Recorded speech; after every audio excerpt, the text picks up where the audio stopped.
Another stream of Spyro here on the Overanalyst channel. Give me just a minute to make sure everything's working.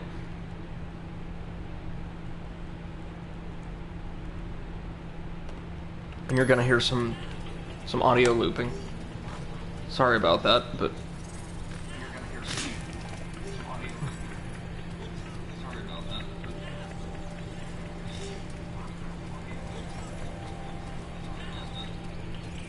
All right.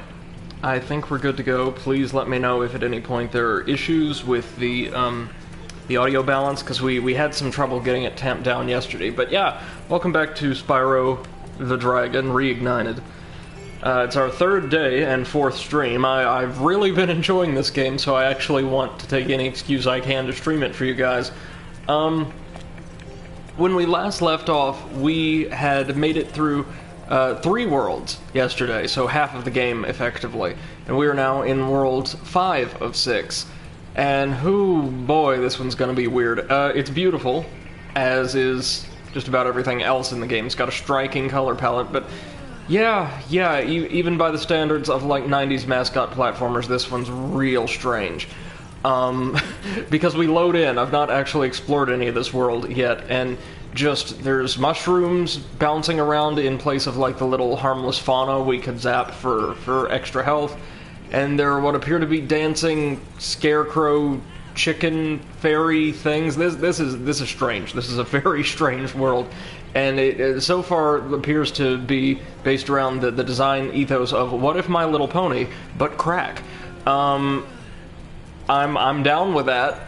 It looks like it's gonna get very strange today, so without any further ado, let's just jump right on in. Oh, okay. The chicken fairies just got shrunk, I think.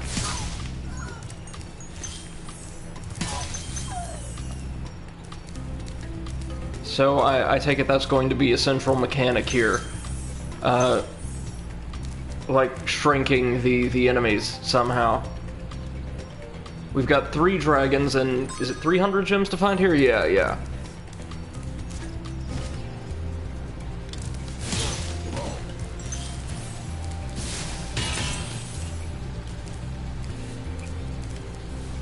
Absolutely love, like, the little sort of kind of turquoise arches and highlights everywhere here. And it looks like that little gem over there is what's shrinking these guys down.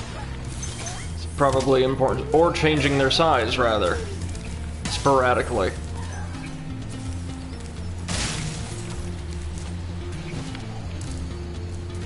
Dark Passage. That'll be one of our standard stages, I think. Oh, and we've always got to look out for gems hidden in tall grass and the like. Those are the ones that always get me.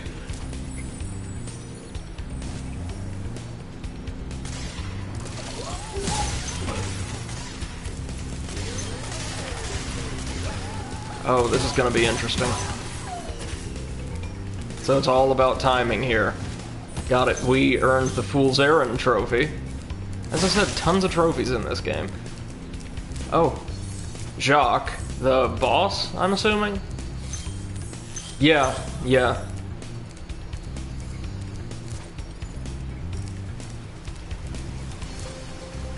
There's a dragon right over there. Okay, so I think we might want to explore that area first. Right.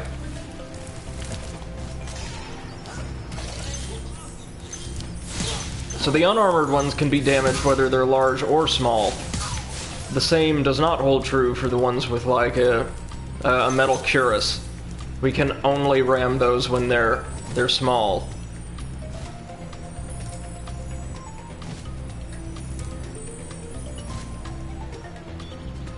Okay. Oh, it's one of the chicken fairies actually manning this weird little magical weapon platform. Okay. I don't know why on earth they were shrinking their own, but... So, we can take out the gate guards this way. Like so. Nice.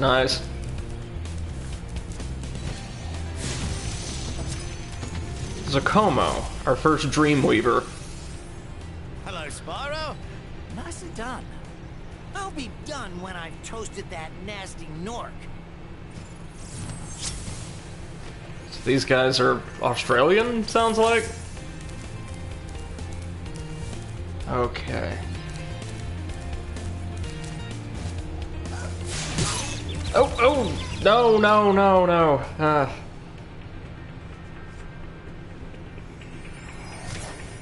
I was not expecting that from one of the little guys. I kind of actually thought they'd be totally powerless when they're small.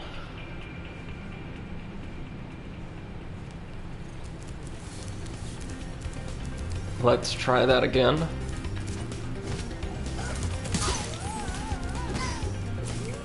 Oh, we'll need to use the magic battery to take them down for some gems. Ooh, haunted towers. That sounds interesting. And we've got a jester here.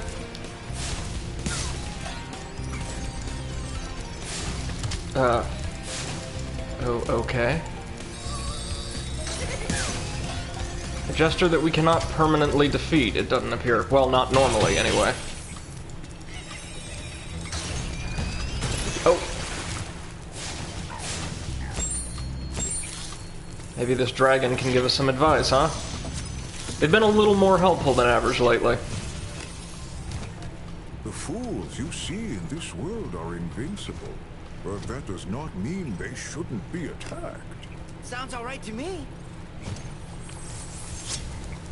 Okay, so there's actually no way to get rid of these guys, but I take it if we knock him down, then this platform will lower. Yeah? Yes, indeed. Giving us access to an extra life and a blue gem. Great stuff, great stuff. Alright, now, did we get everything over here? Nope.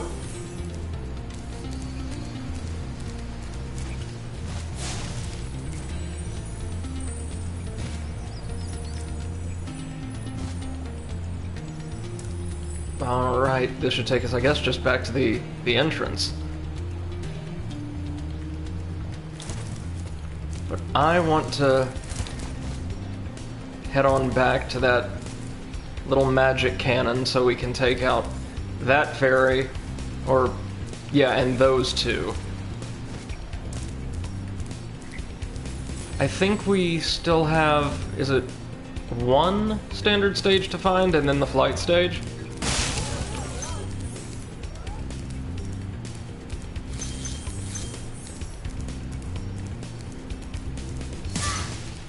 Oh, here's our last dragon.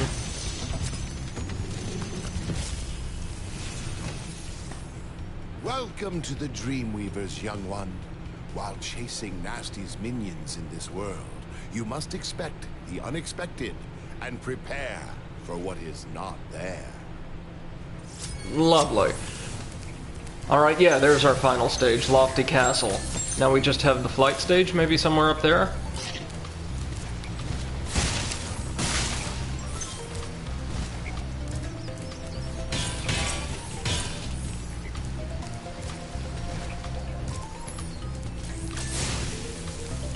Is that going to open up the other chests as well? Yes, it is. Very nice.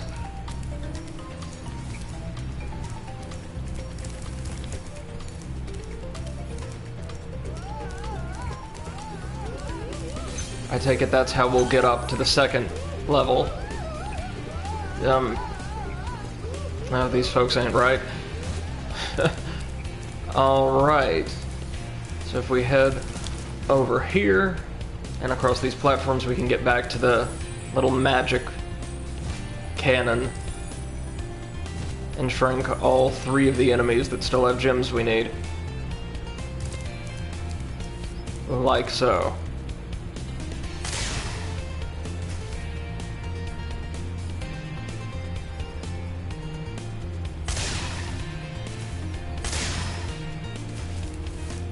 I'm actually tempted to go, yeah, finish the castle first and then work our way back down and around.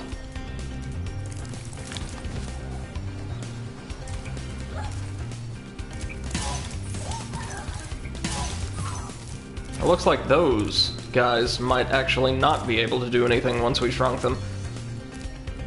Alright.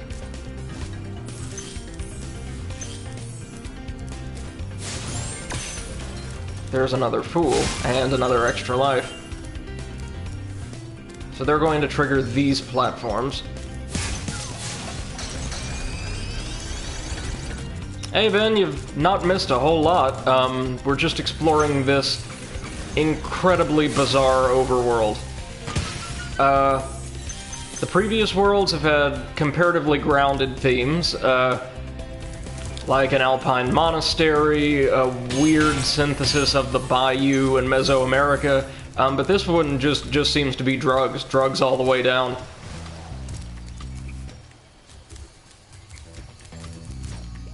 Yeah, and here's the flight level. Our enemies here seem to be weird immortal jesters and terrifying chicken fairy things. This one's gonna be weird. It's gonna be real weird. Glad to have you, though. This is World 5 of 6, so we're nearing the end of the game. And if what our resident Spyro expert has told me is true, I may or may not be able to complete the game on this stream. Okay, now we wanna head right on over here and ram this guy for our last gem. Very nice. Now where to begin? I think we'll start with the dark passage or whatever it was back over near the actual entrance to the world.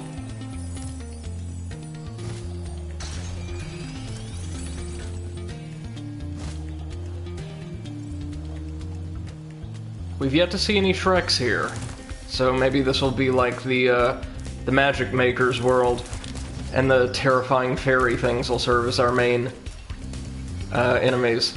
Alright, so onwards into the dark passage. This is a unique background for a loading screen. Everything's kind of dark, and well, fittingly dark, but I mean like a dark violet and ethereal. There's no, like, standard skybox colors, or even the weird noxious green that was present in the Bayou stages. I tend to like it when my platformers start working with unorthodox theming for worlds or individual stages, so I have a feeling I'm really gonna dig this one. Okay, 500 gems, 5 dragons. We've got a fool who appears to be turning these tiny, innocuous animals into nightmares. Lovely. Now, can we defeat him? No, we cannot, but we can trap him inside his lantern. Yeah, I'll take it. He's harmless on his own, after all.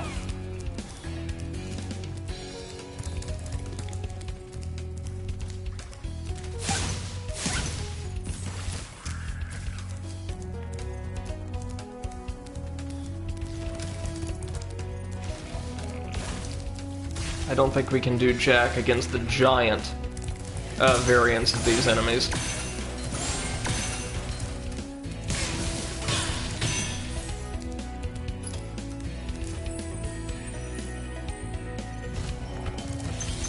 Oh, already got our first dragon. The enemies here can be quite frightening, but you should watch the fools. I'd rather flame the fools. Now you're thinking. Useful as ever. Oh, and we are just straight up fighting demons now. Okay. Oh, they're flame-proof, as you might expect.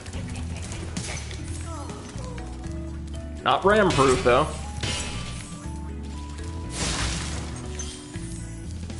Why don't you go on ahead and shrink him down? Thank you, thank you.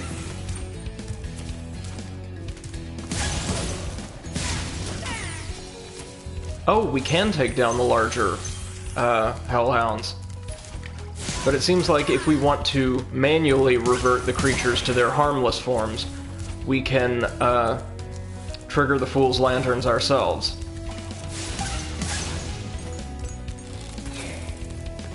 Can we flame you? Didn't think so. Just making sure. Makes sense, of course, given that they're, well, demons. Oh, this is a beautiful little environment, though, isn't it? Dig the color palette. And we're going to want probably to glide down there.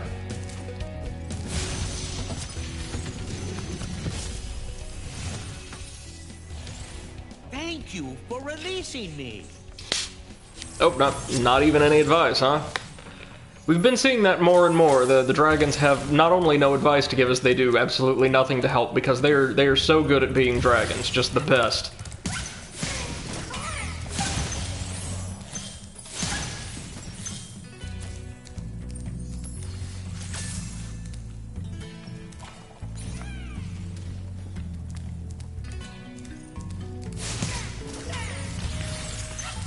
Now there's a ton to this stage we haven't seen yet, even though we can already see the exit portal right at the center of the cavern there. Yikes. Okay. I'm gonna have to figure out some way to shatter that one.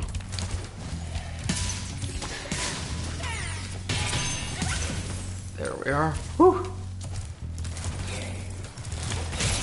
Ouch.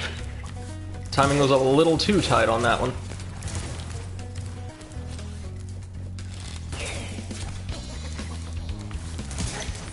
There we go. And another extra life that we will definitely need if we happen to run into another supercharged stage. Oh lord, those are the worst. You know, I think you just might be the dragon to defeat Nasty Nook. That's me, all right.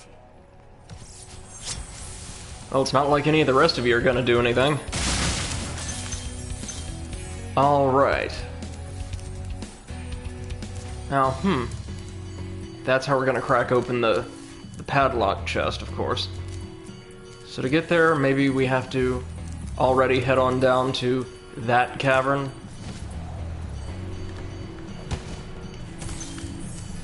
Not the most graceful of landings, but it'll do.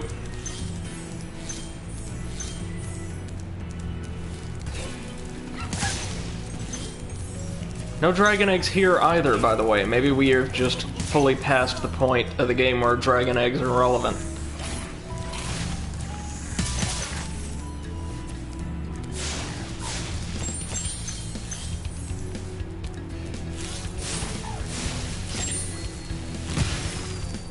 It does make sense that in order to boost his strength in the dream world, Spyro has to smoke some mushrooms.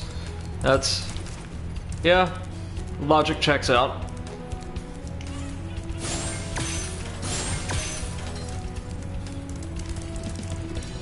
Speaking of, you want to tell me that the design teams for some of these, like, classic platformers weren't on some hard stuff?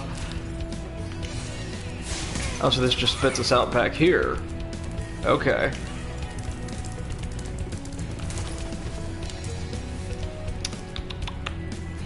So...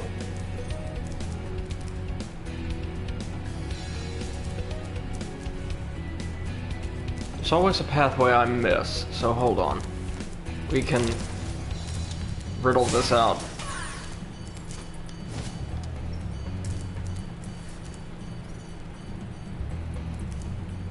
We've been down there. Maybe we need to take that side path again and look for yet another path outside? Because I'm not catching anything in here.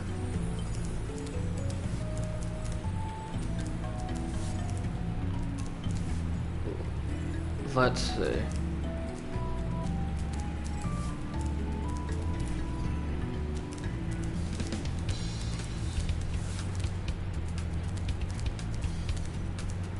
Like, we're missing a pretty big area, of course.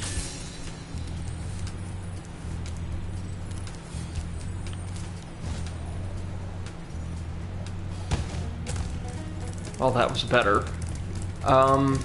Okay, so from out here. There we go. Yeah. Going to have to glide our way over there. There we are.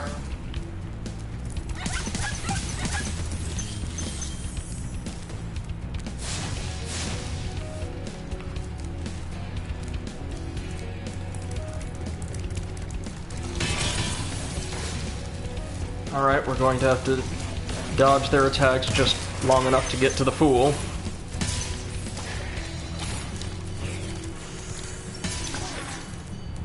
There we go. Ah.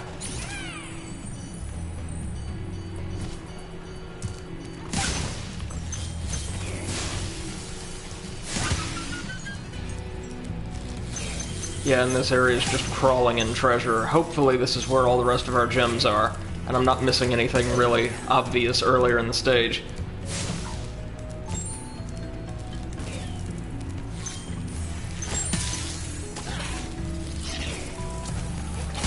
Ooh. There we are. And that should be another 10. Yep. Oh. Can't forget these. Smoke some shrooms, Spyro. There you go. Dragon number 4, I think. We'll have one more after this. Thanks, Spyro. I'd love to help you catch Nasty, but I'd really hate to be trapped in Crystal again. Don't worry. The only one that's gonna be trapped is him.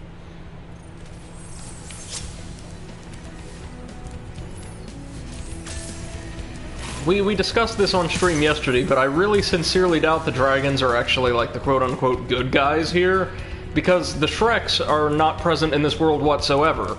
Same thing with the Magic Maker's world. And still, every other form of life seems to want them dead, on sight.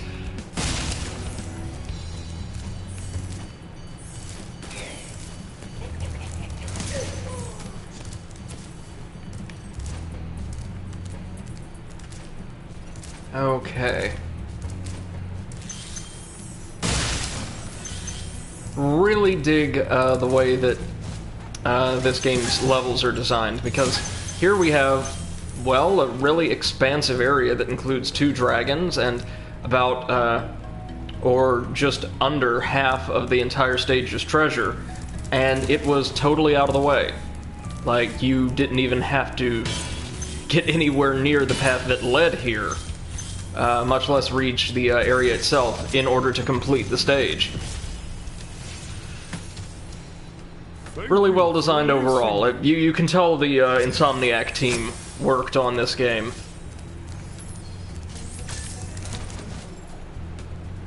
They typically do a fantastic job with their platformers. I grew up, of course, playing Ratchet and Clank, not Spyro, but I can definitely see similar design sensibilities between the 2 franchises.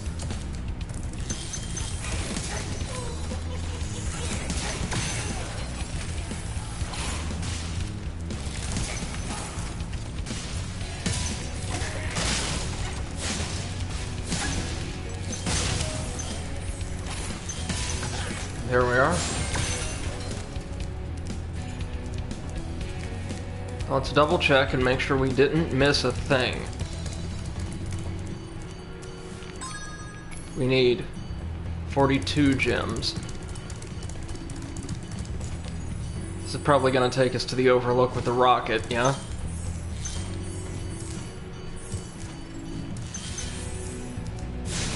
Alright, and is this going to be enough?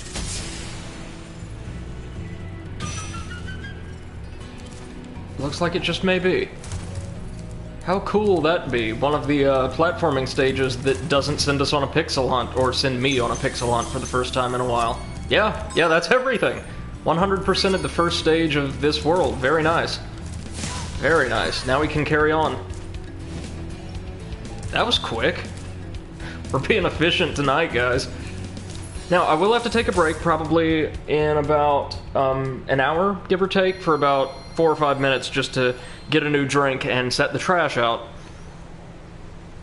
It's one of the one of probably the more expected side effects of prolonged lockdown. Everyday routine items like chores become like the things that you base your schedule around. Those are the big events in your day. Like the trash bin coming around. Alright, where to next? Oh god, they're back. Ugh. This is not a dream, this is a nightmare. Why? Why? I kinda love it, actually. something tells me, and this is probably a good idea, they did want to go for, like, a dreamlike kind of absurdist design aesthetic for this stage, but it's also probably where they threw all the cool ideas for character models and enemies and things like that they couldn't include anywhere else. Alright, next up will be the Lofty Castle. Let's dive right on in. Then I think we'll probably do the flight stage, then the Haunted Towers, then the boss. Which I was impressed. The bosses in this game are not, you know, fantastic from a design perspective. They're very simple. But the last world's boss, the giant robot that was terrorizing the Cajun Mesoamerican swamp, was actually kind of robust by the standards of this game. Like, there were different strategies that one had to put in place in order to actually defeat it, even though it was still very easy, so kudos there. The bosses have been getting better. Okay. 3 dragons, only 400 gems.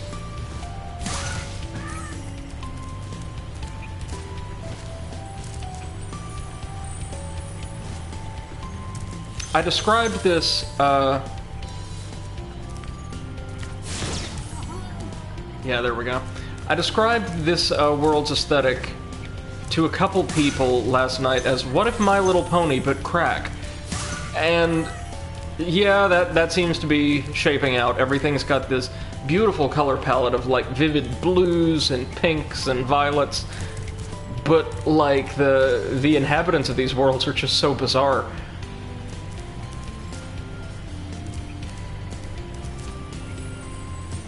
Oh, there's an extra life up there.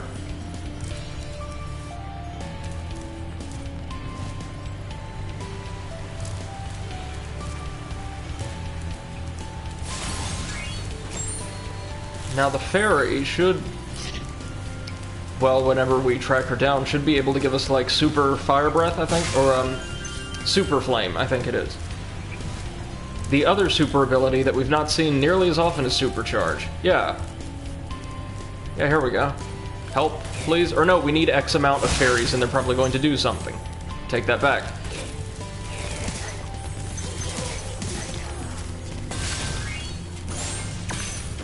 There's another. Oh, I think that might be one of the first times we've ever seen a red gem, like just one of the 1 value gems, entombed in one of those weird little chests. There we go. We should now have all 3 fairies and they'll create like an updraft for us, or... Yeah. Well, we know what this stage's gimmick's going to be then.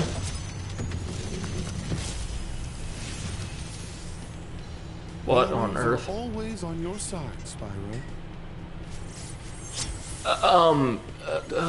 Okay. That was weird. Yep.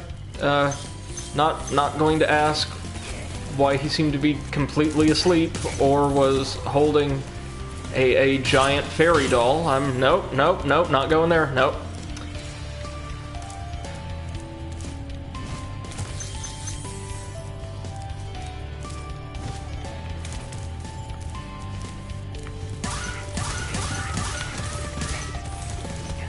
There we are. And another trophy, all puffed up. They tend to give you trophies for charging through certain, like, kind of pre-designed sets of enemies in certain stages. We've gotten a few different trophies that way, actually.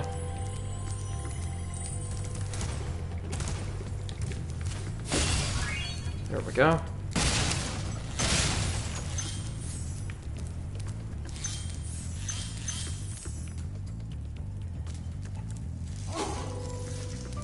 Nice try. It's another 7 gems.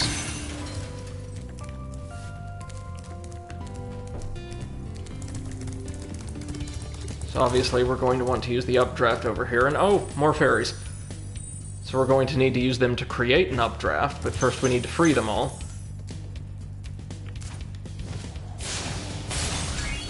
Like so. Is there one more? Yeah. So it might take us a couple goes, but we're going to try and drop both of the Shreks, the Para-Shreks, and crack open that last fairy cage, and then we should be good to go up to the top of this room, which I assume is going to have a dragon.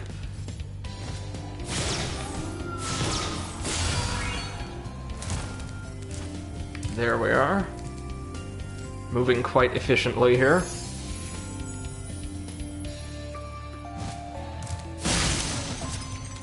You could tell you've been in grad school for too long when you even start thinking about playing your video games efficiently. Thanks. Supercharge will get you to new No, places. no, here no, in no, Lofty no, Castle, no, too. no. See where it takes you. Oh, I was afraid of this. There's always going to be a supercharged stage from this point on, like in every world. Which, I mean, I get. It is, like, an interesting mechanic, but oh, I'm so garbage at controlling it. Okay, so let's see what we're expected to do here. So jump over there. Just over there, maybe. No, that'd be too simple. We're going to jump around and then probably have to leap off somewhere else.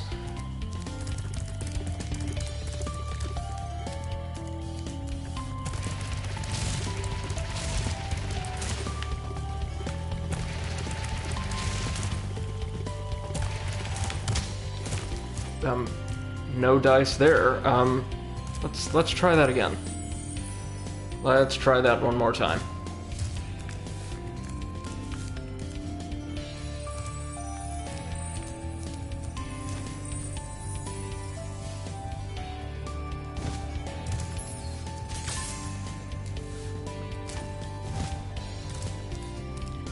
A supercharged stage, of course, just dominated our last stream.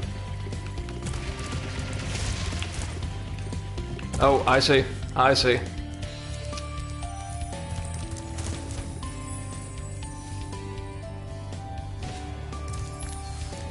We're gonna have to jump to get over to that grassy area, I bet.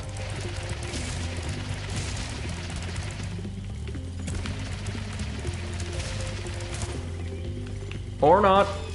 Or we're just going to throw ourselves off a cliff. That's fine too.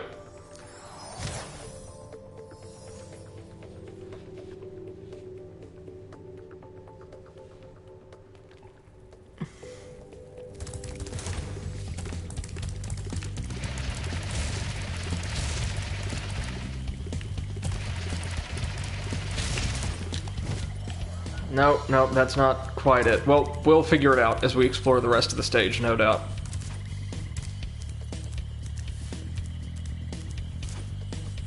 Like, I'm almost certain that's what it is.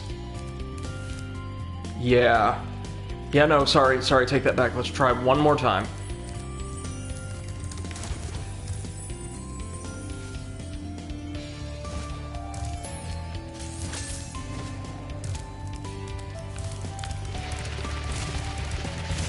I think we've only ever seen the Super Flame then once.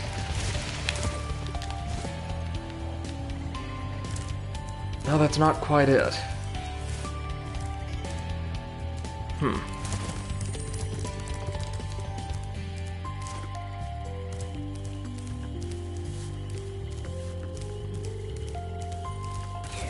Well, I guess we'll just get back to it then.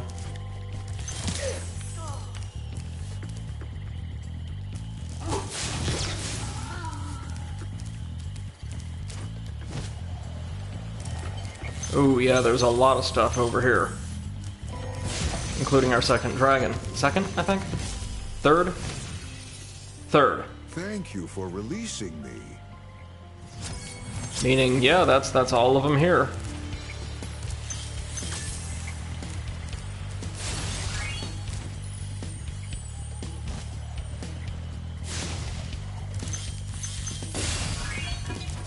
And two.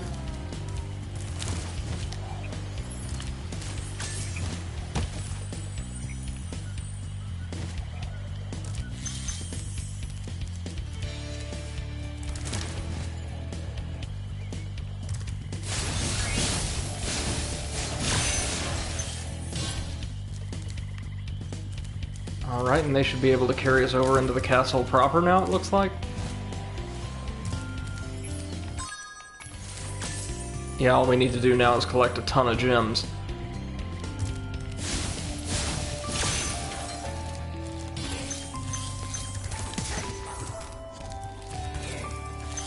There's a lower goal than usual in this stage, but like all of the gems we've seen, or most of them, tend to be in much smaller denominations than is normal for this stage of the game.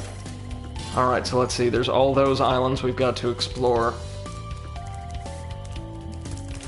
But natural progression would tell us to go over here first. Oh, there's the exit portal.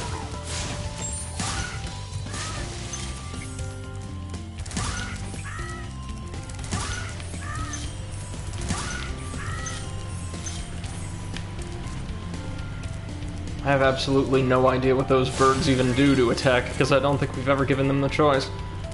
That's a beautiful little platform, isn't it? I love the design at the base there. Well, on we go.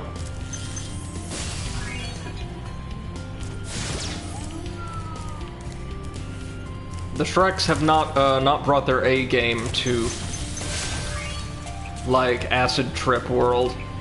Quite disappointed in them, really.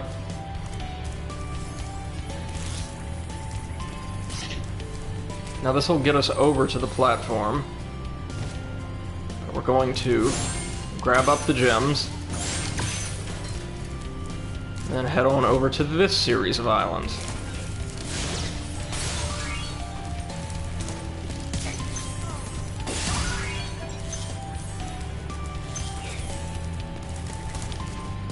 Ooh. If I could just line myself up. This'll do it.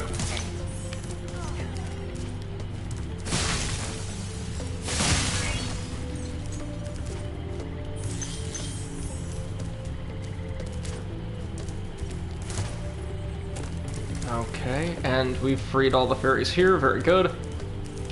But first we want to head on over here. Just a few more gems, but everyone counts at this point.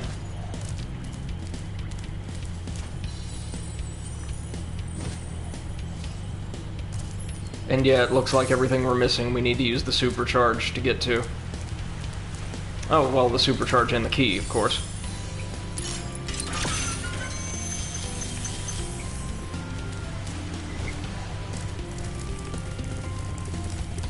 Everything else we're missing has got to be up there, meaning it's supercharge time.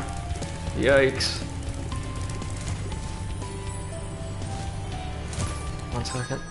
Okay. Just making sure I have plenty of lives, because we are gonna need them.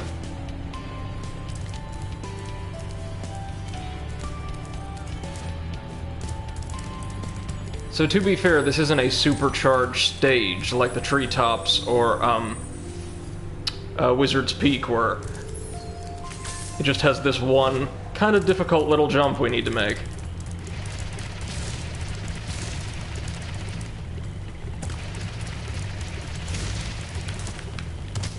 Whoops. Whoopsie. Totally the wrong direction that time.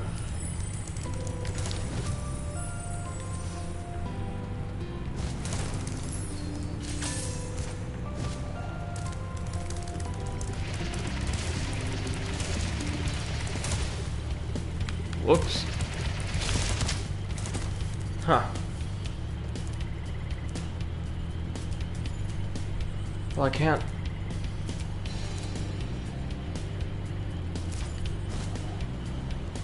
If I can't get over there this time, I may have to try something different. Like perhaps seeing if we can't use the momentum, the momentum and height we get just from running off the edge of that second ramp to carry us back around to the entrance of that ramp and run it like a circuit a couple more times to build up speed.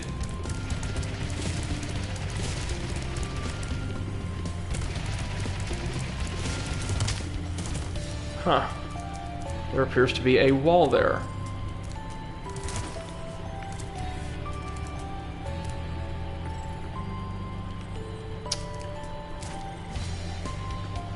It's likelier this is just a really tricky jump.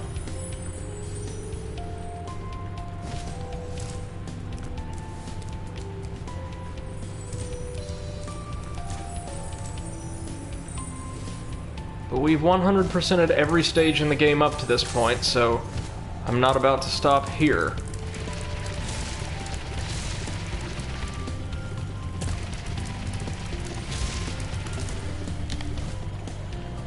Not quite, but we also did hit a barrier. Barely.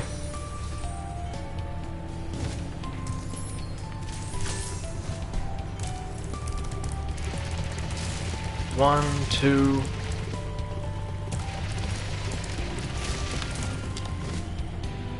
Oh, maybe I don't need to glide. That actually could be a factor.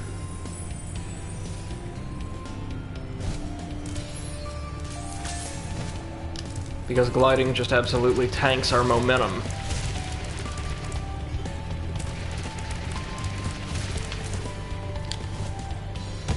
Almost! Almost. So that's clearly the answer.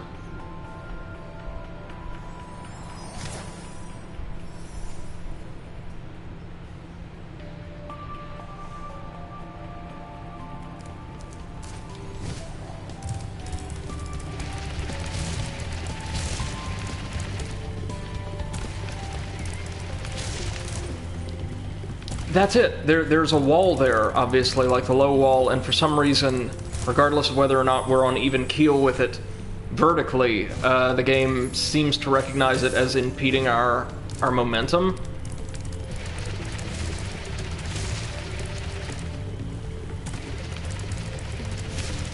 Let me try something else. Oh, nope, nope, nope. Okay, so we cannot run back around that little circuit.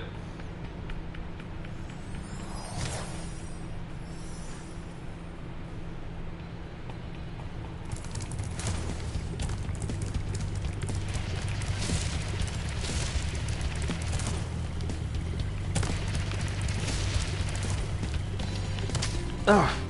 Okay, maybe we just need to try gliding at the very apex of a jump, and this is like 4 or 5 lives I've thrown down the toilet here.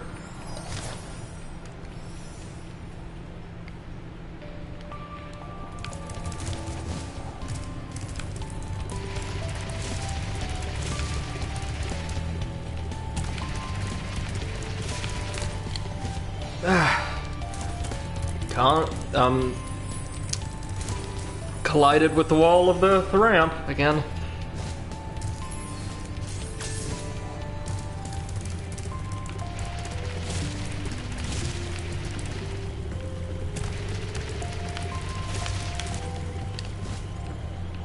Yeah, that's definitely our answer. I just have to get it perfect.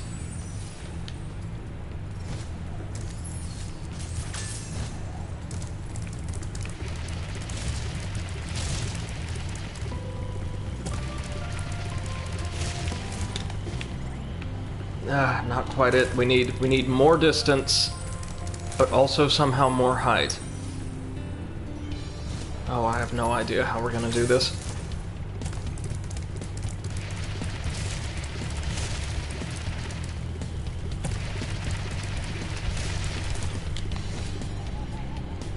Oh, what the? That was it, though. That was it. That was clearly what we're supposed to do. This just has to be, like, pixel perfect.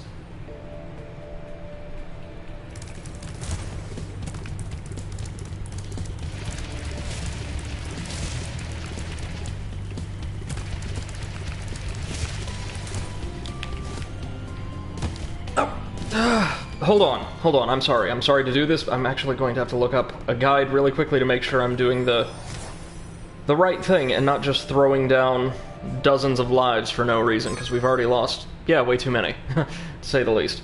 Hold on.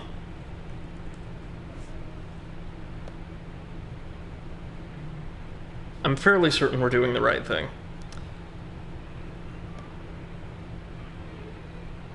But just in case...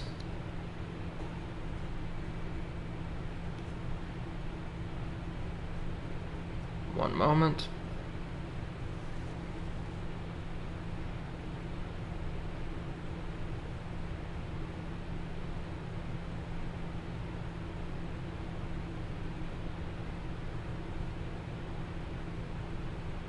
Uh-huh. Oh, Well, if what I'm reading is correct, I've been doing exactly the wrong thing this entire time. Unsurprising.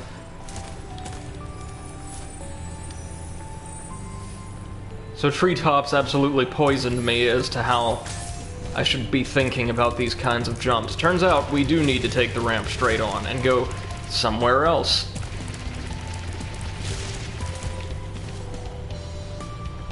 Perhaps? Maybe? It said fly straight at a ledge of the castle where another dragon was. Hold on.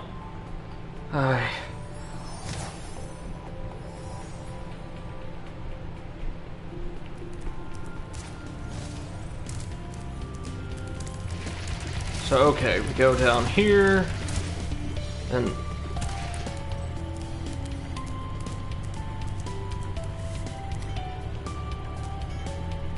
No, this can't be right. Oh, my god. I've been going down the ramp in the wrong direction. That's, well, it's not going to get any more stereotypically Brady than that. So turns out we actually need to head toward the end of the ramp that's raised. Like, you know, you do.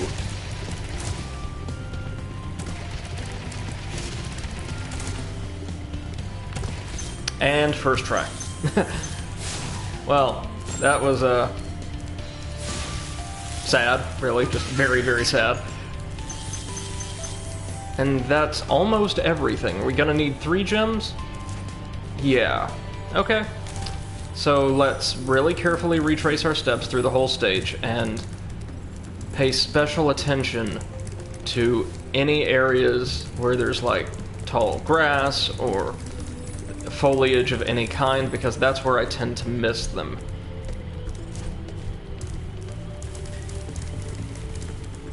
They do a pretty good job of blending in with the little flecks of color we get from the flowers, like so. Okay, so we're just missing a red somewhere. It was easy enough tracking those 2 down. Can't believe I was heading down that ramp the wrong way the entire time. Let's see. Well, we got everything here. These little islands are pretty easy to check.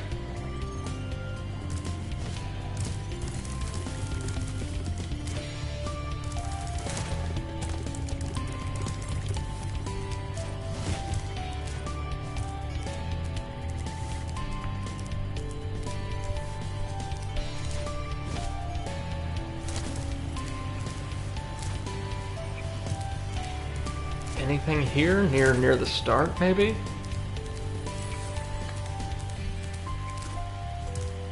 Doesn't look like it. Maybe we can check the chain of islands near the level exit.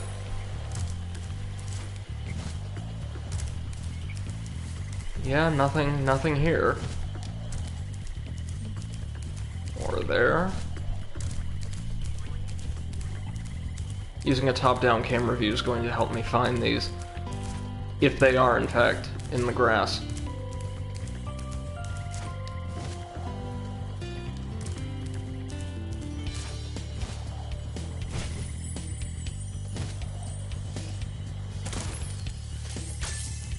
Possible we missed something in the castle courtyard? Answer, yes. Huh.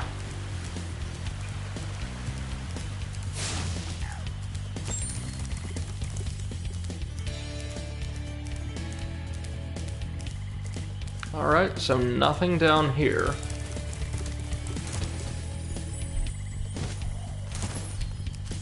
There's always one, you know what I mean?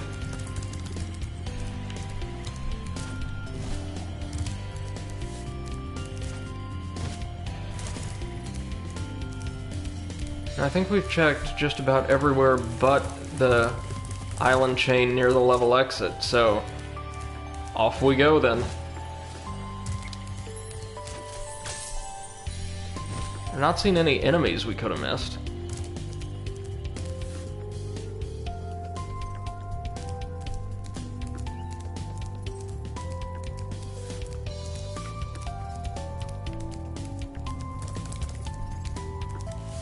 Alright, anything here on either side that I'm missing?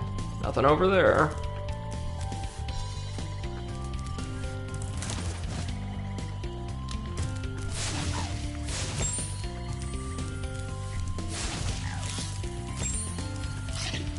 I got all the birds over here last time. Ah, there it is. Perfect. There we go. So that's a... It's a level with a supercharge ramp in it. What do you want me to say? Never gonna give me an easy time. But again, a pretty cool little level. I enjoyed the mechanic of having to free fairies to create these updrafts. And again, just as is the standard for Insomniac games, but this trilogy, of remasters in particular, visually just so striking. Well, with that done, we're ready to head on back and try our hand at the flight level, which will be, I think, the second to last. I think the last world is going to be, like, properly sized.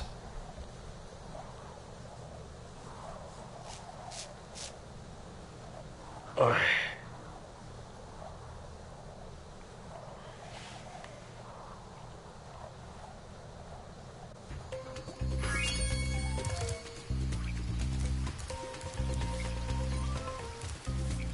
Alright, so our flight level is going to be up there.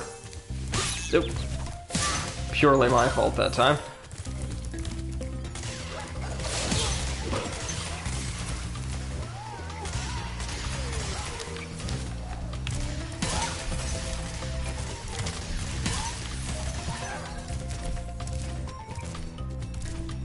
Yeah, the icy flight.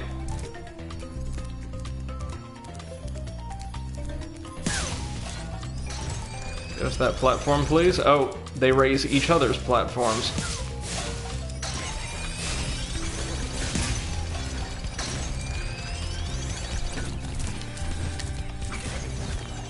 There we are. Alright, I really enjoyed the last flight stage, had us taking down an entire Shrek armored division. I've enjoyed all the flight stages so far, so I'm expecting a fun, if somewhat tricky time.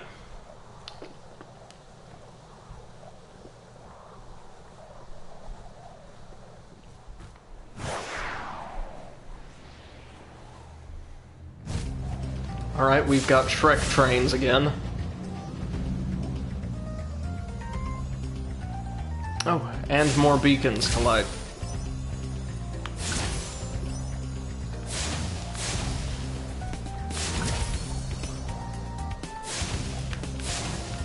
Oh, you've got to get right up on them to light them too. Okay, we're going to retry that just because we got a little off. Oh, and there's also Shrek copters. That'll be our last objective.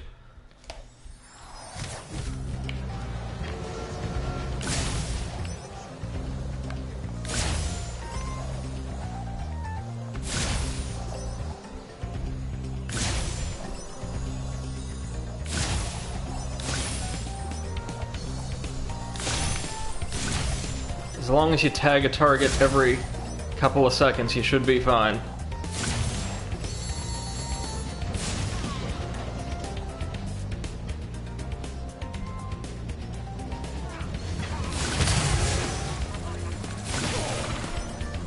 Oh, found the Shrek copters. Oh.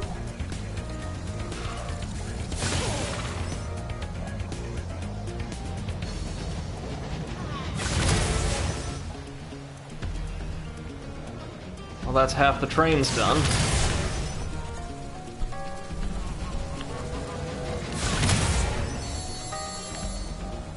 And looks like we found the rest of the Shrek copters. After this, we just need to head back to the entrance quick as you like and take down the chests. If we can make it in time.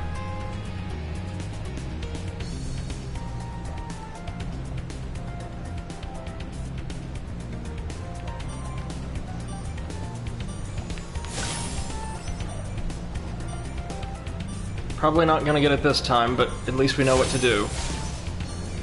And knowing is half the battle.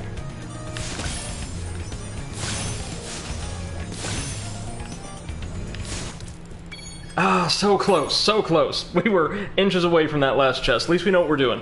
So I think this time we probably want to go lights, chests, trains, and copters, because you can work on the trains and copters at the same time, since they're kind of dispersed over the same two great big open areas. And likewise with the lights and chests.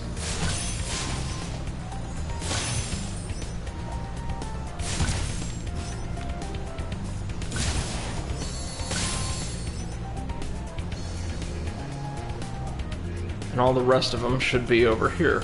In a nice and neat little row. 1, 2, 3, 4.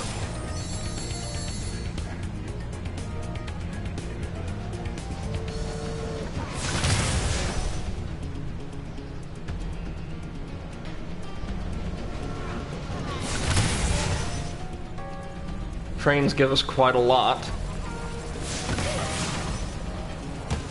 Ooh.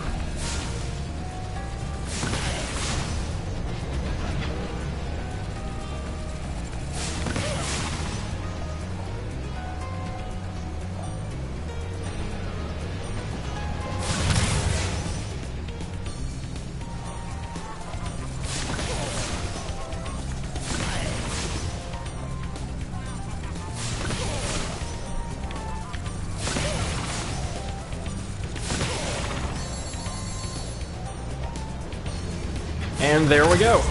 Very nice. Earned the Fly Like an Eagle trophy, so good, good, good, good. Now we've just got the Haunted Towers left, I think, and then the boss, which is, like, kind of nondescriptively named Shock.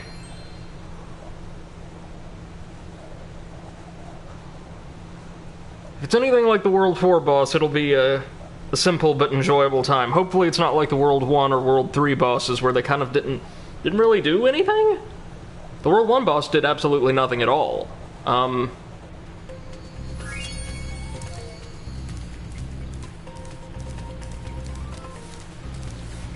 Okay. Now, Haunted Towers are over near the entrance to the world. Really looking forward to that one. I love me a good old... Ooh. Haunted-themed stage in my platformers.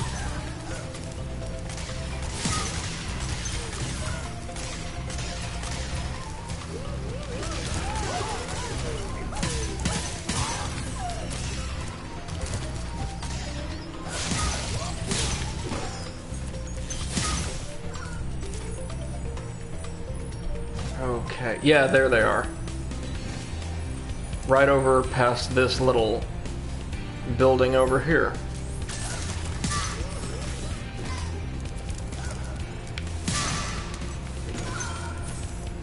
Alright, let's do it.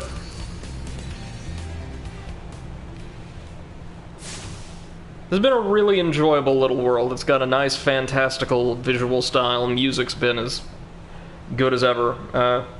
Pretty solid all around.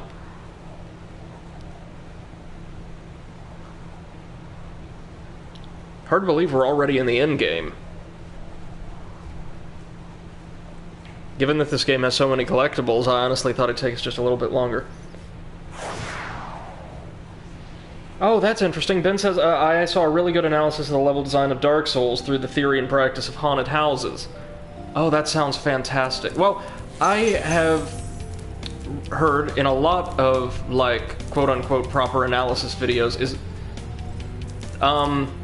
that the psychology of the Dark Souls series incentivizes, or is intended to induce fear and trepidation in players by, well, intimidating them, as opposed to actually, like, presenting relentless difficulty. The idea being that various encounters and environments are designed to psych you out to impede your performance, as opposed to actually presenting a relentless difficulty. But that sounds really interesting. I would love it if you could link me that article at some point, or the video, whatever it was. Oh. Oh, and the Shreks are back, and the Shreks have bombs. That's lovely. Oh, the mages are back, too. Along with some kind of Dullahan? Ooh. A Doulahan we're going to have to charge. Maybe? Kind of? No?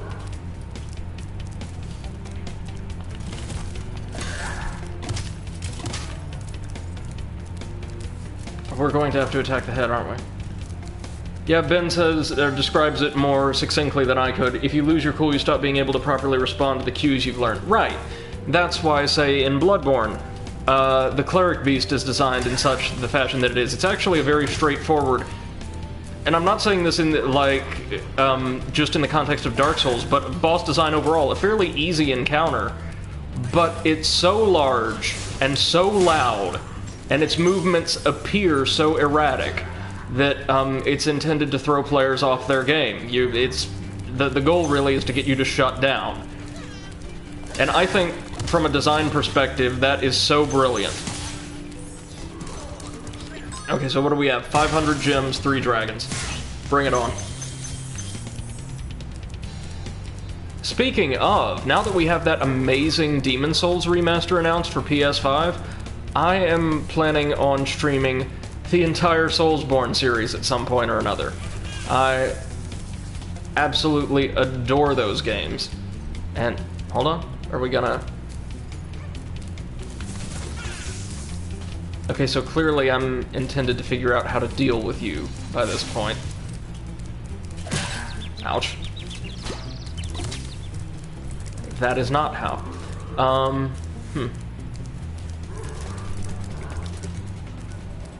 Is there a hint over here? Well, we've only got so many maneuvers, and neither of them seem to be effective, so maybe we leave and come back at a later time? Yeah, that's gotta be the answer. Oh, yeah, there we go. I missed you entirely. Super Breath, or Super Flame, rather. Oh, cool, we finally get to show this power-up off again. I love the little visual transformation Spyro undergoes. And the fact that now he can just straight eviscerate fools.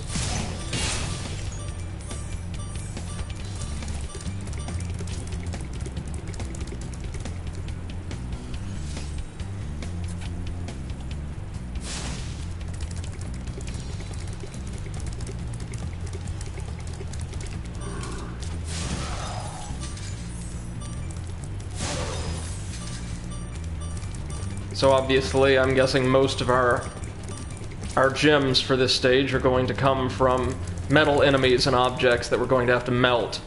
Excellent.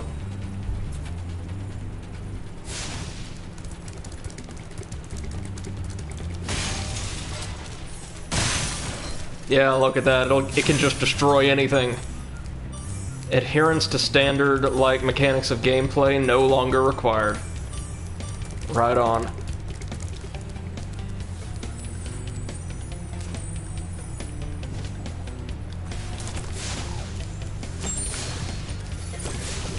Oh, it's these guys who are reviving the little revenants.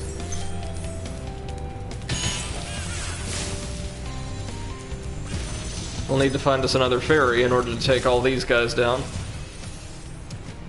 Hey, Spyro. All dragons know there's magic in a fairy's kiss.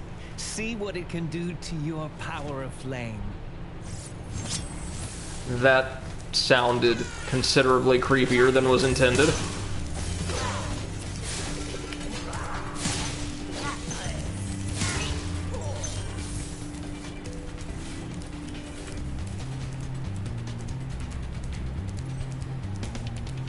Alright, here's our next ferry, but first let's check the perimeter of this little outbuilding. Always good stuff there. We've got 2 more dragons, okay.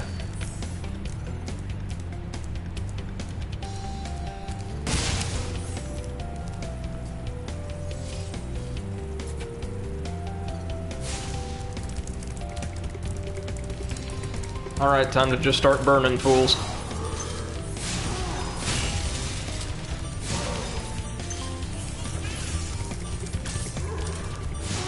We're going to have to come back here, of course, but we've made some good progress.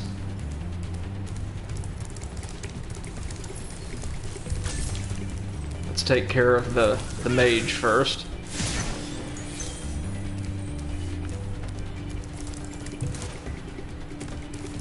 I really like this stage. I like the level design, and I love the fact that, like, Super Flame is getting some attention once again.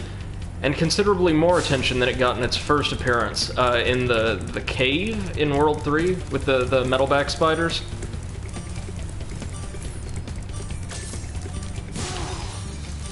Oh, and there's that chest, of course, that I missed. So we'll need to charge ourselves up one more time. And then we should be good to go.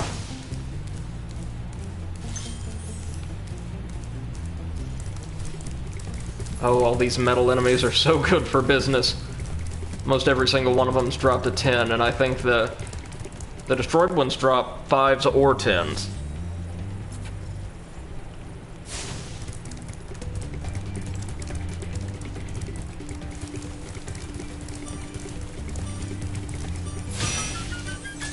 Ooh, wow, that's a ton of loot, actually. Way more than I was expecting. Up we go.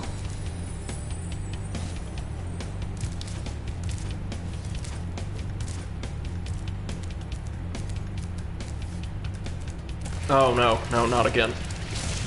But that's fair. We can also use Supercharge to destroy metal objects, so fair dues that they both get a little bit of a workout here.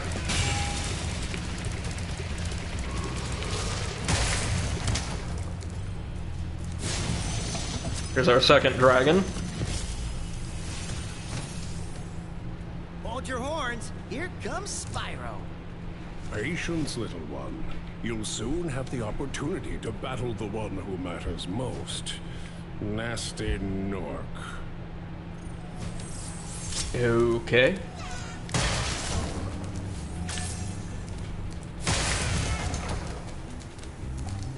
Oh good, they've got a fairy with that'll give us Super Flame in here so we don't have to rely on Supercharge.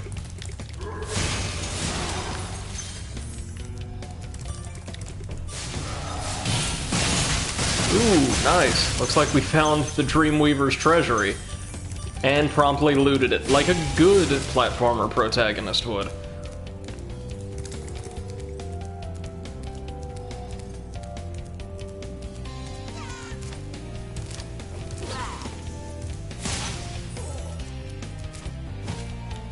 Oh, we've got a metal chest out here. Hold on.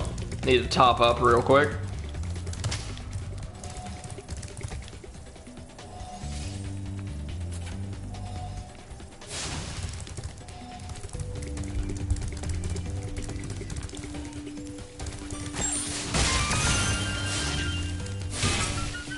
And here's another metric ton of loot.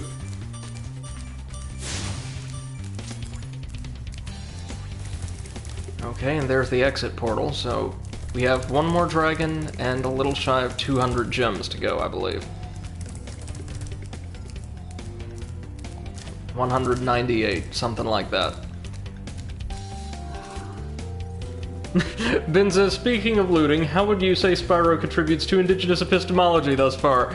I love that this is now a regular question in regards to my streams, but okay, is there anything we can actually play off of here?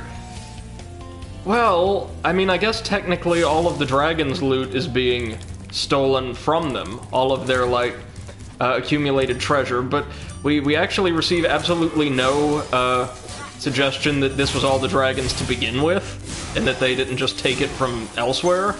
And we do know that literally every other, like, sentient species in this world seems to want to kill dragons on sight. So I've actually discussed this a bit during yesterday's stream. We have no idea who the quote-unquote good guys are here and who the aggressors are.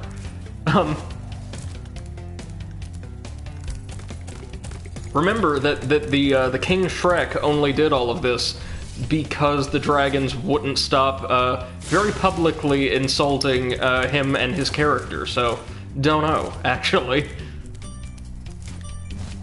All I know is we're only given a narrative to explore, ouch, through the eyes of the dragons. Are the Shreks engaged in reparation? Well, see, that's an repatriation. Interesting question. We don't know Because, again, we have no evidence that any of this originally belonged to the Shreks either. What I do know for a fact, however, is that, certainly more than one species, some of which seem to be native to these worlds, are engaged in the reclamation or the seizure of these treasures. So I don't know. All I can say is we probably can say with certainty that the dragons aren't the unambiguous good guys here. Far from it. But hold on, what's this? Is there some other area I can access? Probably with supercharge, seeing as there's a ramp here.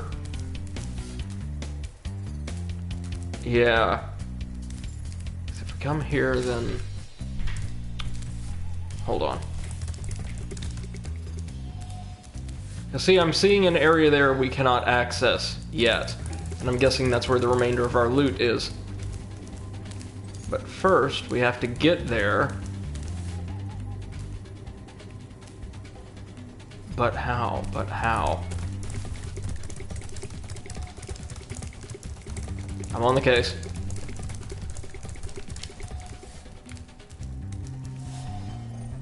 Ben says they do seem a bit ditzy and oblivious like many settler colonists are.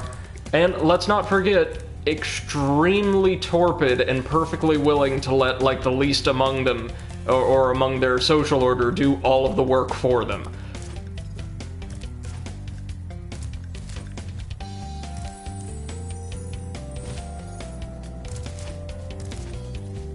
The types of conversations you can only have when an ethno-historian plays, like cheerful cartoon platformers.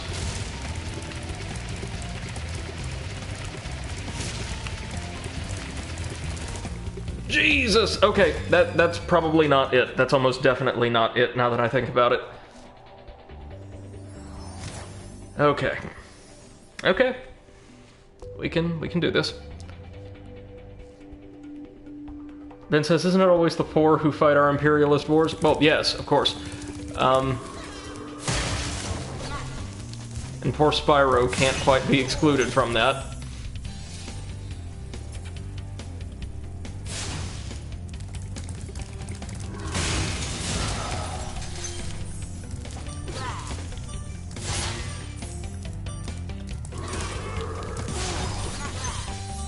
Okay.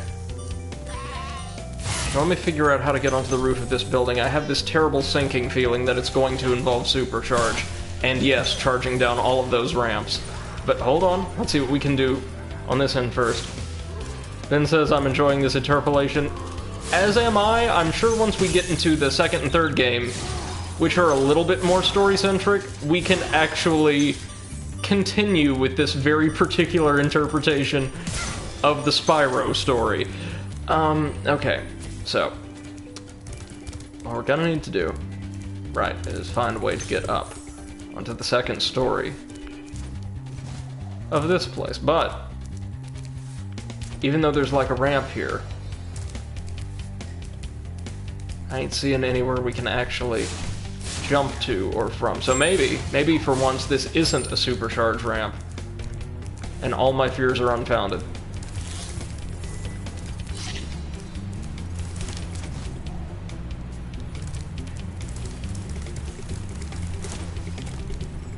Okay.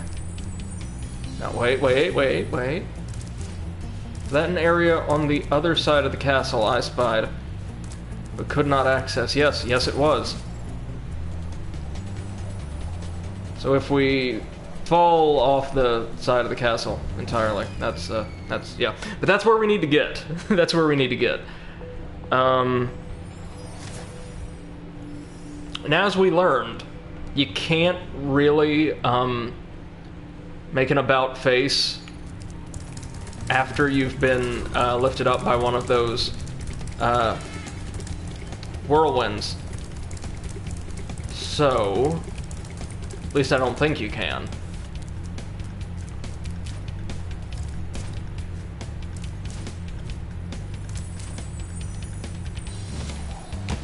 Yeah, or that happens. And it doesn't give us quite enough height anyway. So what we might want to do... Because that's definitely where the answer lies.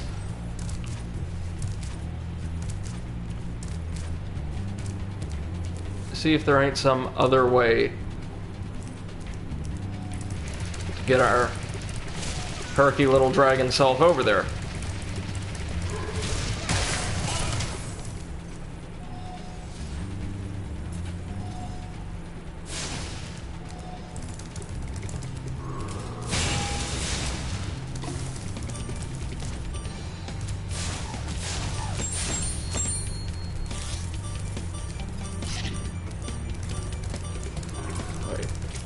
Then we go back up.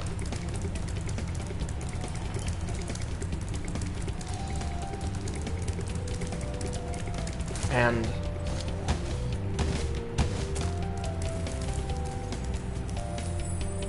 maybe we need to supercharge down, then use the courtyard to make an about face. Come back in, and then, like, jump our way back up. Yeah, maybe.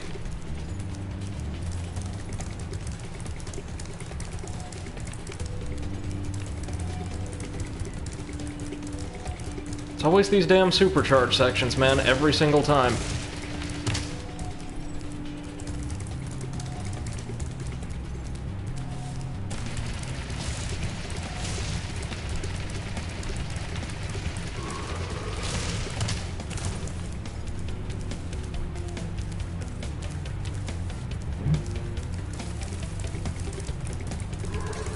I don't even know if we can do that.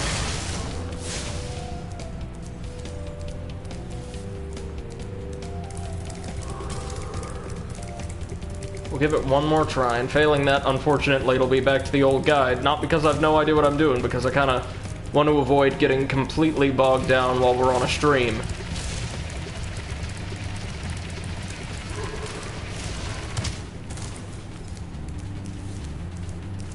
Okay. This is just going to be like a handling masterclass.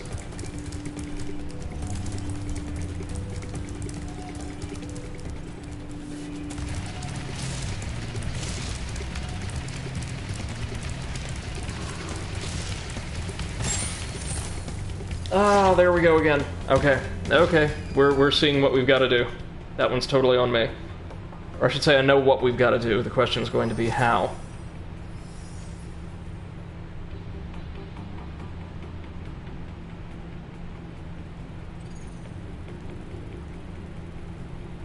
Mm-hmm.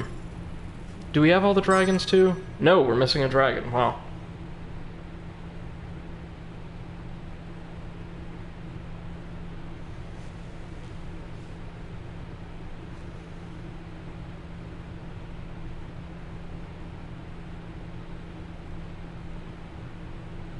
Okay. Right.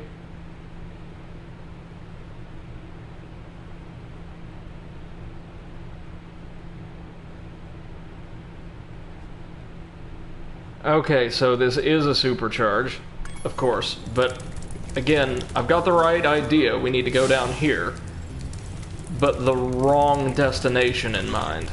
I've been turning right, where instead we need to wing like a hard left. The ramp is actually a red herring.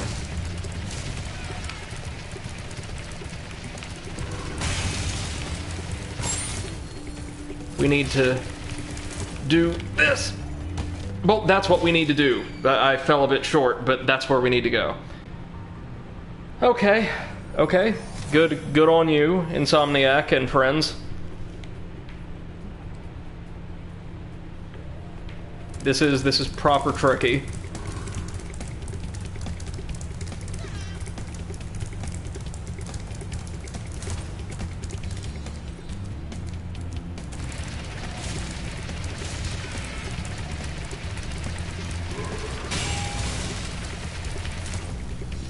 Okay, so we're going to jump, glide.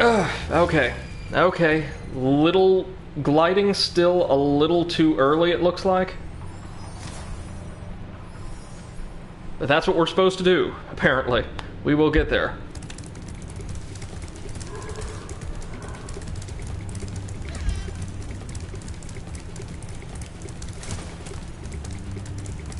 I don't mind supercharge as a mechanic at all. I do feel, however, that it's being just a little bit overused in these last couple of worlds. Oh, there we are. And I get it. It's like, well, what are you gonna do? We've got such a limited repertoire of mechanics.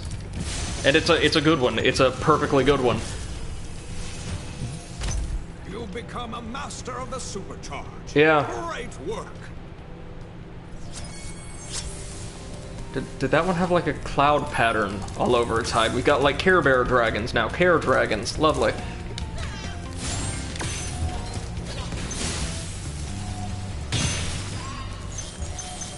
And all our remaining loot should be right here in this tower. Yep, there's the hole we saw earlier.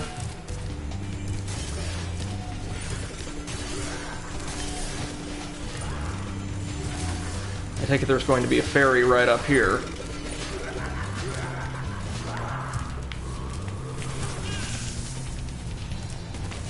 Oh, and so these don't attack, they just act as like a physical blocker for the mage. I see. Okay.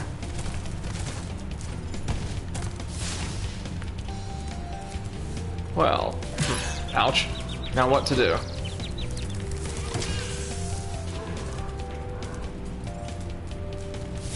Gotta just get...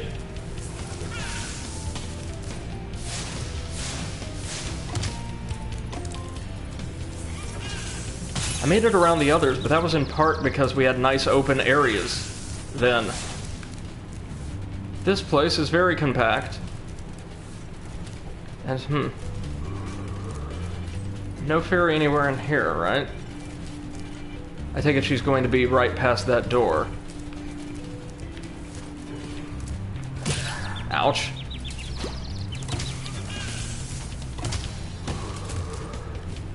Okay. Let's figure this out. Using those 2 degrees we somehow have.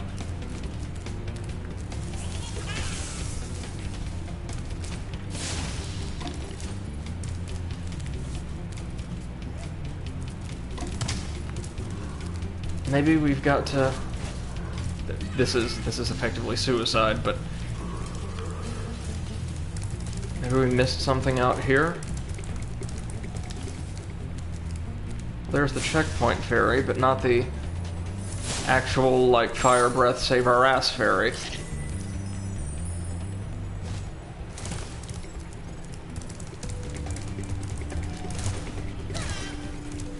Oh, yeah, we're going to have to... This one is a race against time.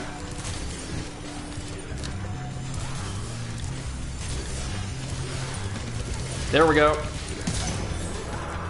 Okay. Now we should have our ferry and a ton of loot. Enough to make up the difference. Yes, yes. After this, we'll head on over to the boss stage, and then I will set out the trash over a brief break. And who knows, depending on what all's in the final world, we just may or may not make it all the way through.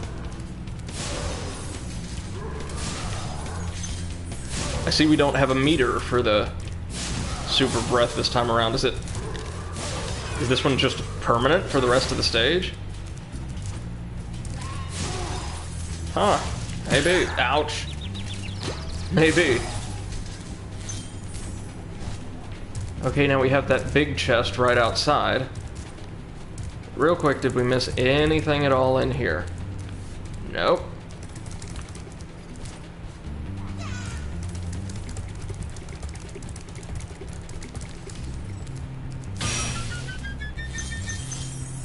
Wow. That is everything. Good. Excellent.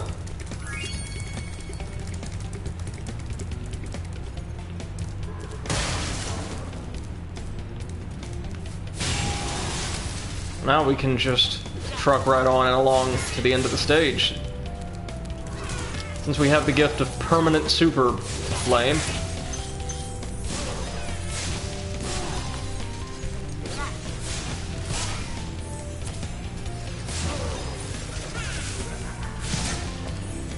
Yeah, that was a pretty well-designed level. Good stuff, good stuff.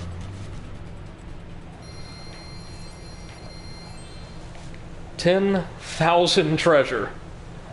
Yeah, the dragons are definitely imperialists. That's what I'm going with for my headcanon now. There's no way these lazy bastards managed to pick up that much loot on their own.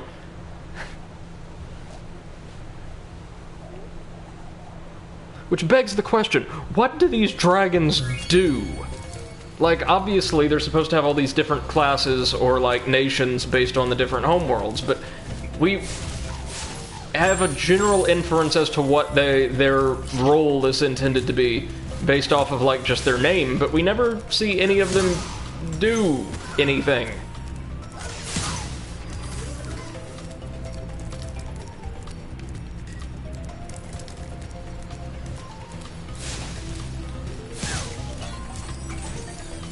Well, on to Jacques, who I'm hoping will be just a gigantic chicken fairy nightmare thing.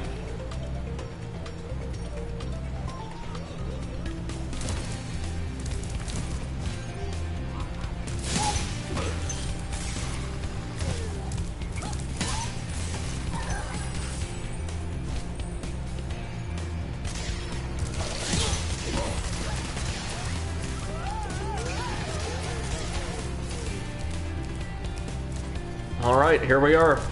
The boss of World 5. And the last boss, I take it, before Nasty Nork. Or, sorry, King Shrek, of course.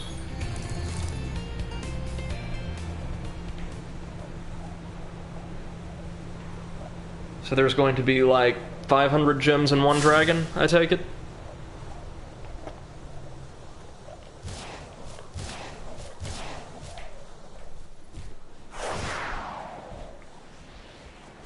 Oops, saw that pop in there. Oh, this is new. We've got brand new enemies, kind of reptilian looking guys. Oh, so 2 dragons for once.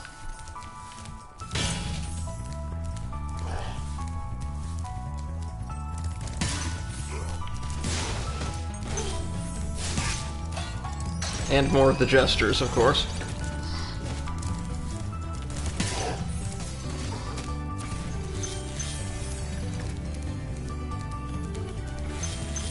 Gives me the impression that this one will have a bit more platforming to it then.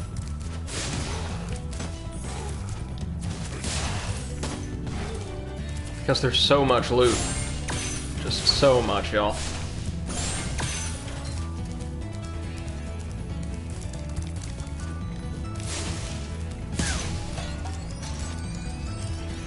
So what platform are you tied to? Oh, we don't even know. But you'll give us some more loot. Thank you, sir. Oh, the other gesture takes down this platform. I see.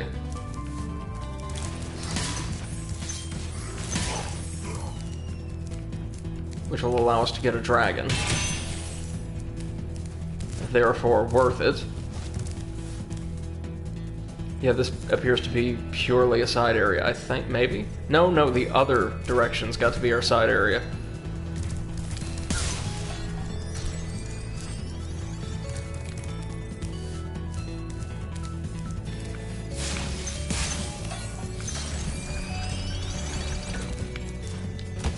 Ooh.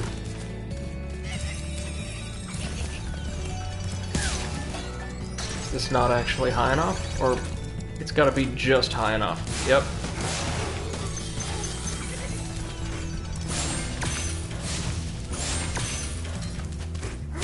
Ooh.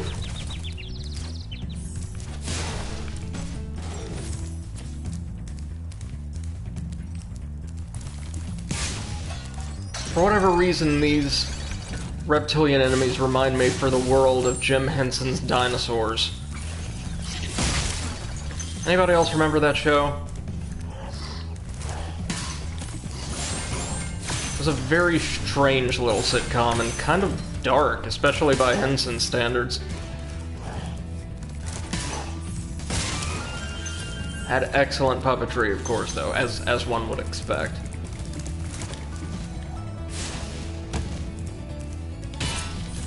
So we need to go grab that dragon first.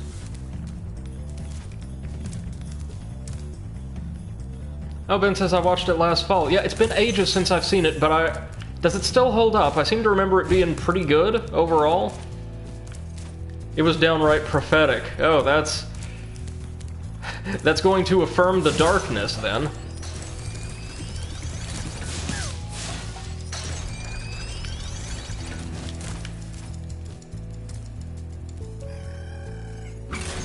Ben says, remember when they built the wall to keep out the forelegs? More than anything, I remember the finale, because everybody talks about it so much. Like, all of the characters you've come to know and love over a couple seasons at that point just kind of get, well, exterminated by an extinction event.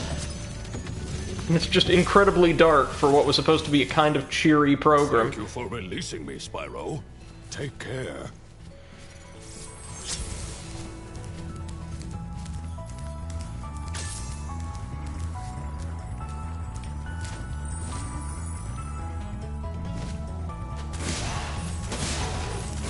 Oh, whoop, yikes. Oh, good thing we fell down here, though, because I would have totally missed all these chests and a life that we may or may not need. Otherwise. 500 gems, right.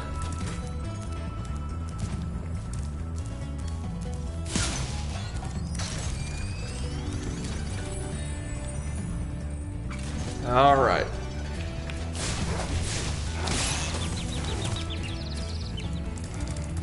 I'm the best at this. I'm the best platformer boy.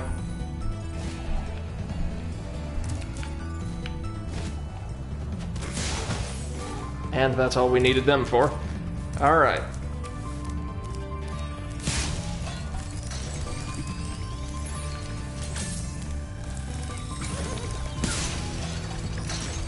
Oh, this one actually extends a little platform out of the wall.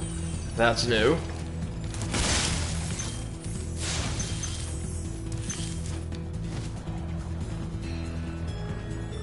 And yes, just barely made it. That's always an exhilarating, kind of nerve-wracking feeling.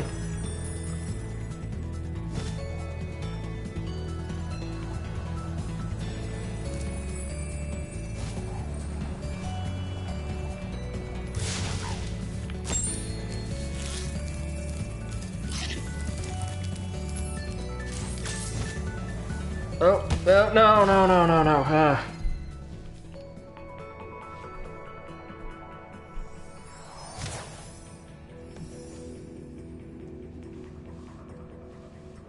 And says it was removed from Hulu before I got to the finale, but yeah, there's supposed to be an analogical story about climate change. Oh. That's right, yeah, oh, damn it, hell.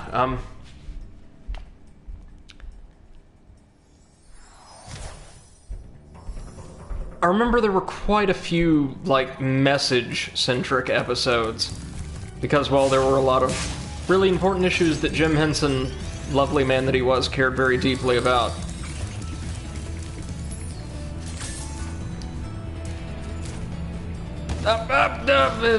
Was trying to be smart.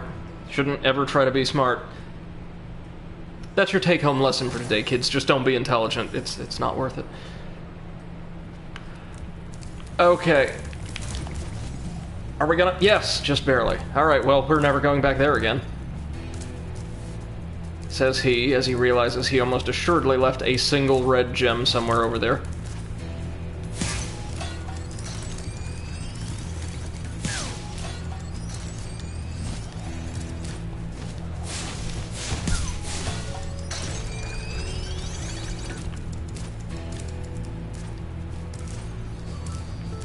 So we're definitely going to need to get into that cave, aren't we? That's probably where our key is, I'm guessing? Yeah. So we'll need to take out both of the jesters to extend both levels of this platform. Yep. Oh, but luckily we can glide right on back over. Lovely, lovely stuff.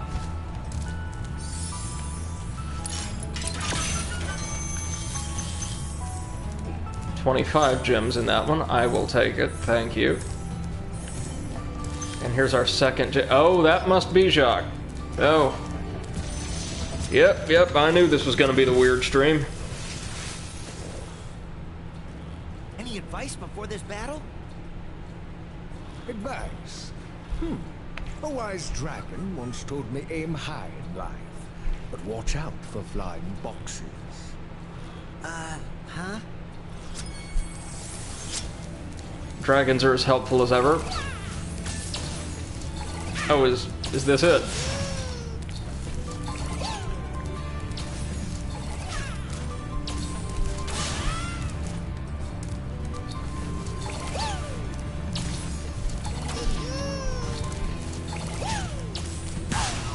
Oh, there we go. We actually hit him for once.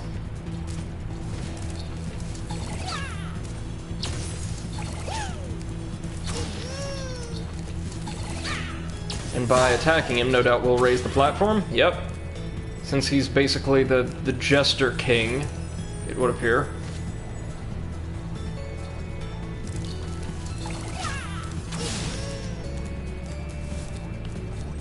Okay, so this battle has some complexity to it. You're actually having to navigate as you defeat the very simple enemy.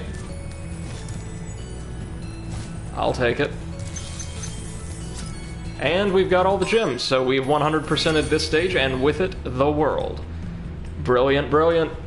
Yeah, that was nice. It was simple, as you'd expect, but there was some meat to it. You actually had to dodge... Well, did we have to dodge boxes in flight, actually? I don't think we did. Would have been great if we had to, though. Actually had to glide between little volleys of projectiles. But at least they're trying with their boss design. It's not toasty.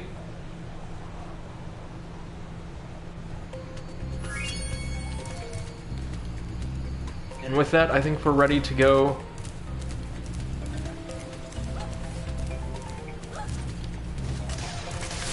to the balloons moorings. Are they over here this time? No, no, no. They're in the... Oh no, right over here. My mistake.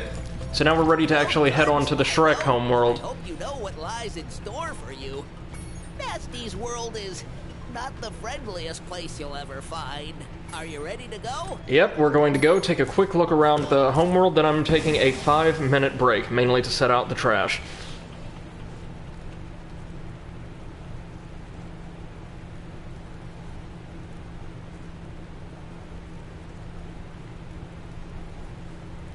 Here it is, the final world of the first Spyro. I've just mainlined this game because I've had such a good time with it. Which I really have, aside from kind of the over-reliance on those supercharge ramps in the last couple worlds. I don't really have much in the way of criticism. Oh, check it out, check it out. Looks like everything's just right out in the open for us. Yeah, the Nork Nexus. 200 gems, 2 dragons, and there's a high-tech theme. Need a lift? No, thank you. Oh, this is gonna be so cool. Here are our stages, I presume, behind these 3 kind of metal dragon edifices. Well, we'll be right back, ladies and gentlemen, after about 5 minutes. Give me time to take care of a couple things around the house, and we will come back and maybe knock the game out before I have to prepare for my Zoom meeting. But at any rate, we're going to be done with this game in the next couple of days. Don't go anywhere, we'll be right back.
Alright, y'all, after a brief intermission for you, but about 6 solid minutes of trash moving and snacking action for me, we're diving back in to the final world of Spyro Reignited, the Nork Nexus. Looks like it's got a high-tech theme, which always does it for me. Well, more of a steampunk theme, really.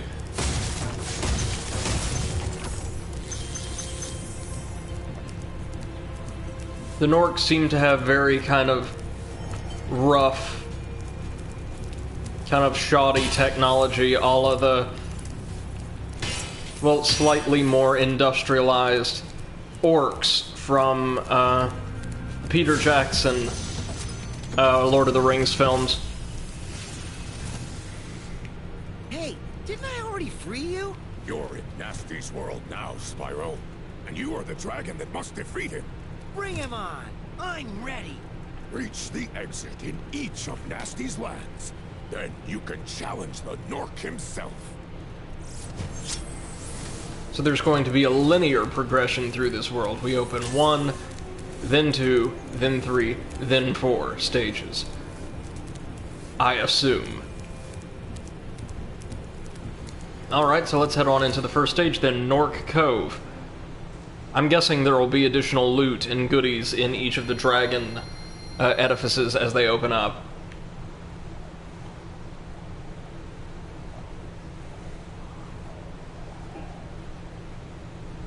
There's probably going to be more unorthodox theming in each of these stages as well, which is something I'm really looking forward to. Don't know if we'll beat the game this stream or not. Depends on how large and how difficult these stages are.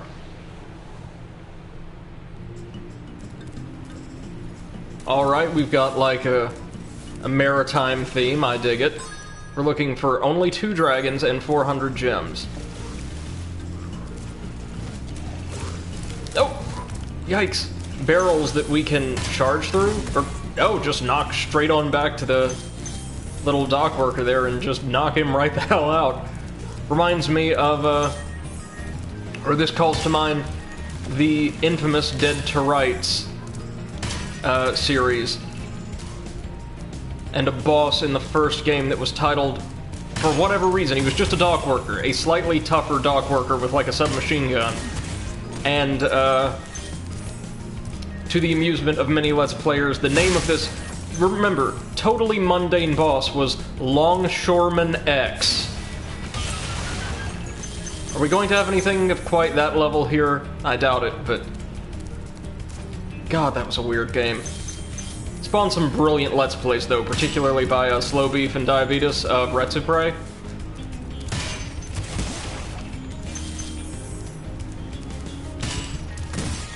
We could have, no doubt, just ignited the dynamite keg in his hands ourselves. But I want to use the local flavor as much as we can.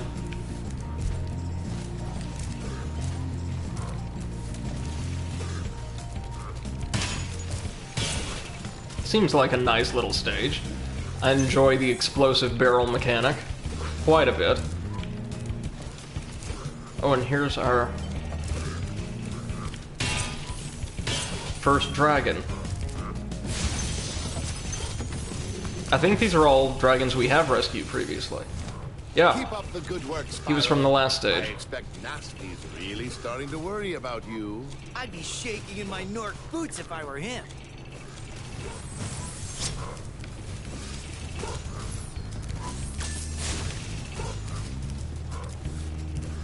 Ooh, there's like a Shrek barge over here. They actually seem to come from a perfectly pleasant world. None of like the stereotypical lava or mountains of like platformer final stages. This is a very, very nice little maritime world. Oh, thankfully it wasn't a bottomless pit this time.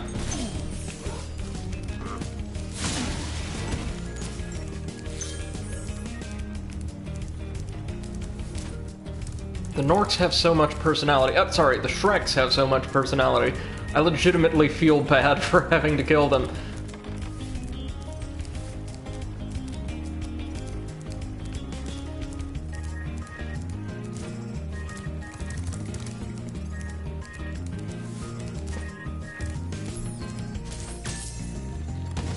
Yikes.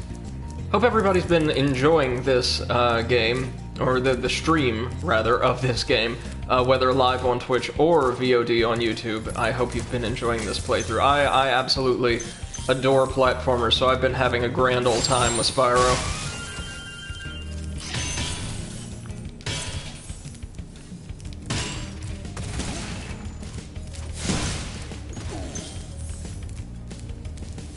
The stage appears to be quite linear so far. Gonna see if that carries through to the end. If so, it'll be an interesting change of pace. Well, the dragon at the entrance to the world did say what we really have to do is just get through to the end of each of the Shrek World's stages. So maybe there is going to be slightly less emphasis on exploration. Going to need to knock that barrel over here, of course.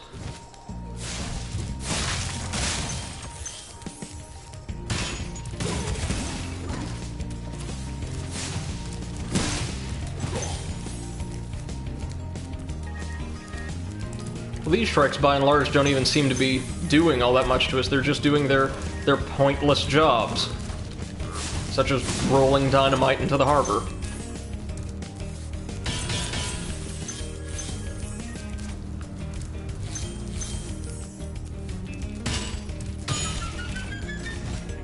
Ooh, that's a fair amount of loot. All in the smallest possible denomination, but hey, we'll take it. Still lacking on the loot. But I see quite a few enemies that are probably going to help us change that.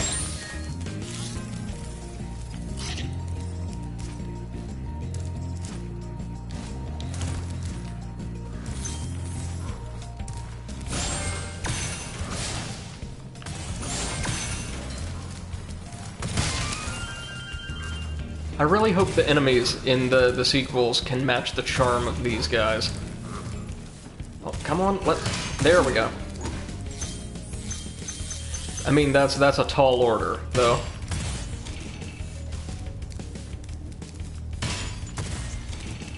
Are we gonna have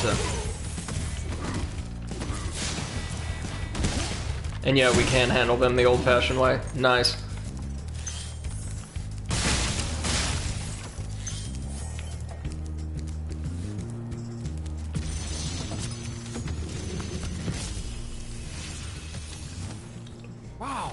I never thought I'd be rescued, especially by such a little Another dragon from the first world. What I mean is, I always believed in you, Spyro. You gotta believe. Oh, that was a reference to Parappa the Rapper. Very, very underrated, like, Oh, no worries, Ben. Not a problem at all. We are currently in the Shrek homeworld, which is far more pleasant than one would expect. And Spyro just dropped a lovely little reference to one of my favorite rhythm game series of all time, Parappa the Rapper. Good stuff. Okay, so...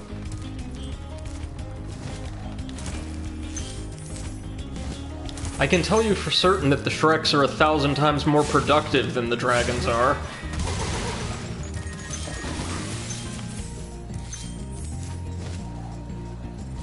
And says I had it way back when, but I was terrible at it. The first game was significantly more difficult than the second, especially, in fact, the port they released for PSP, because I think it screwed with the timing of some of the stages. Your timing had to be incredibly, incredibly tight. The second game is comparatively a cakewalk, and to its credit, it has a far superior soundtrack.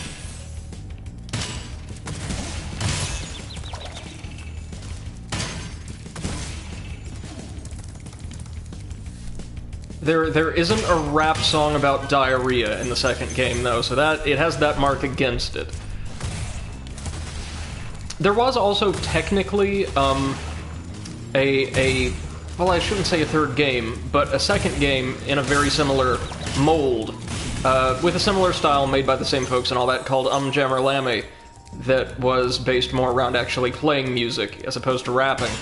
That was quite good as well. I think I may have played it ages ago, but I certainly don't own a copy. It's comparatively difficult to get your hands on, I think.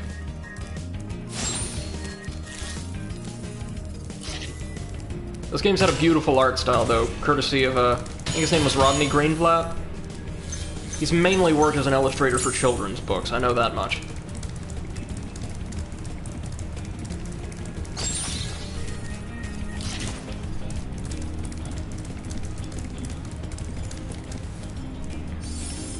This should give us, hopefully,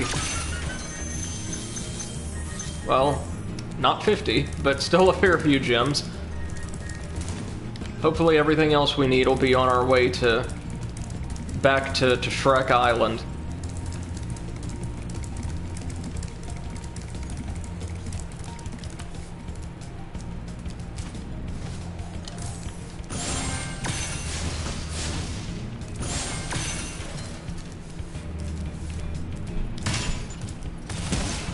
Yeah, this isn't too bad at all.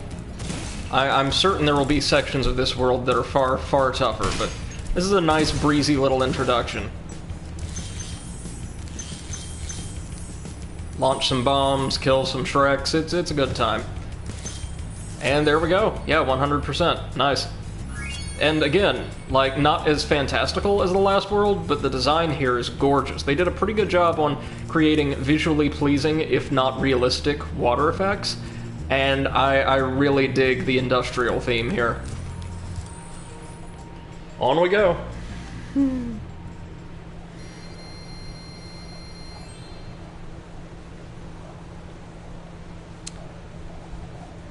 Oh, yeah, also, Parappa the Rapper 2 is absolutely laden with songs that I can only call single entendres. Like, there is a very heavy sexual context to a lot of them.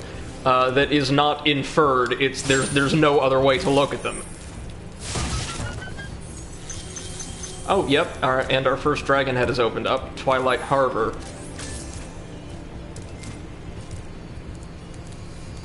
Right on. A particular favorite is the third song from that game, titled Big, wherein Parappa and his friends get shrunk down to, like, the size of insects, and need the assistance of a smooth-talking, like, spiritual guru ant with the voice of Isaac Hayes. Not actually Hayes himself, but somebody doing a damn good impression to help him become a man, or, like, the whole concept of that game, as with the first one, is he wants to be a real man, he wants to be mature, he wants to be an adult. This ant helps him by teaching him how to use, like, his inner strength to become and remain big. Now, in the visual context of the stage, it's all about growing back to normal size.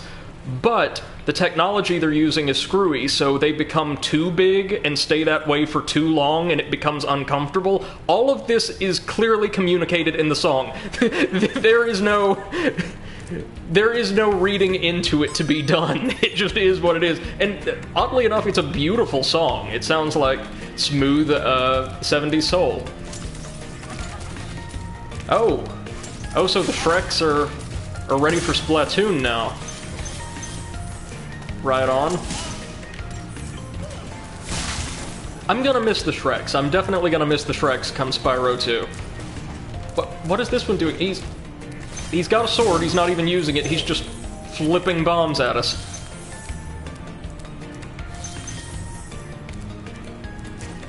Man, now I just really want to stream Parappa 2 for you guys one day.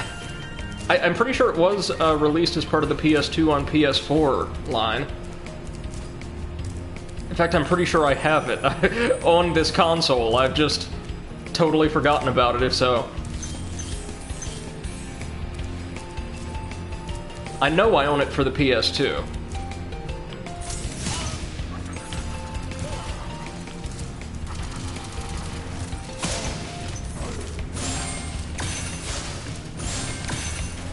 And it's 400 gems again, right? Yeah.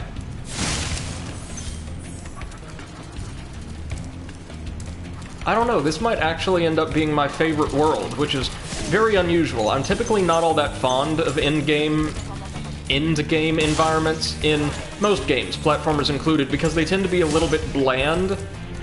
Suitably climactic, yeah, but kind of poorly designed. Ben says, I've been trying to decide whether or not to get Spyro for the Nintendo Switch. I already have it on Steam.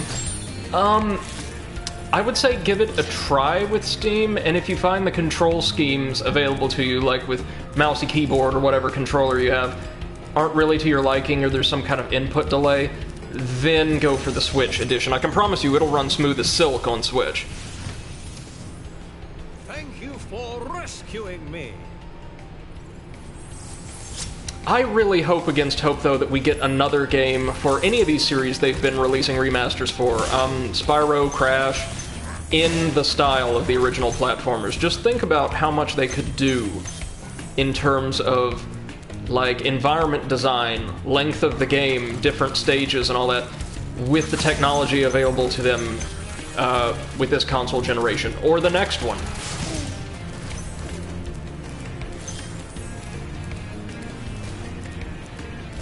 It'd sell like gangbusters. Oh, gangbusters too, I promise you that.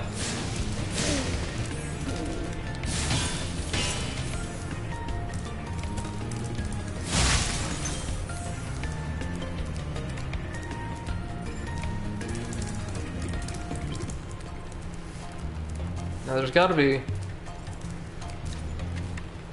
Oh, we were not intended to stand there. I thought we could, like, sneak our way around, seeing as how it looked like we need to get something to crack open that chest back on the docks. But nope, no luck. That one's on me.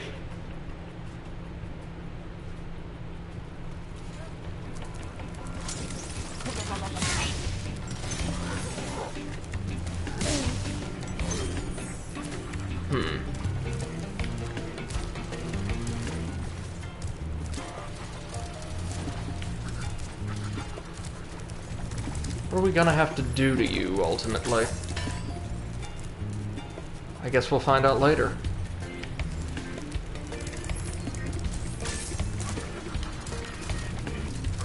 It sounds very similar to the soundtrack from, like, a Crash Bandicoot game. I wonder if they had the same composer work on each, or composers, rather.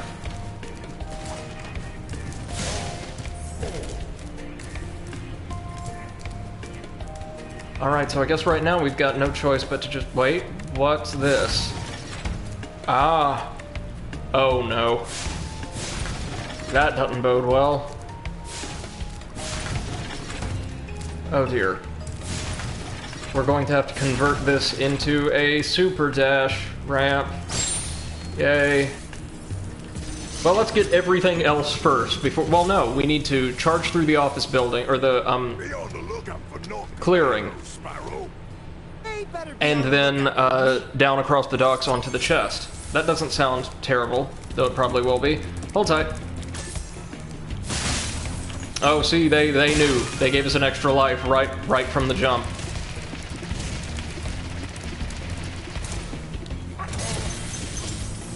We're gonna have to do this twice, because obviously we need to snatch up all the loot up here, which there's quite a lot. Nice, nice, nice, nice, nice. Yeah.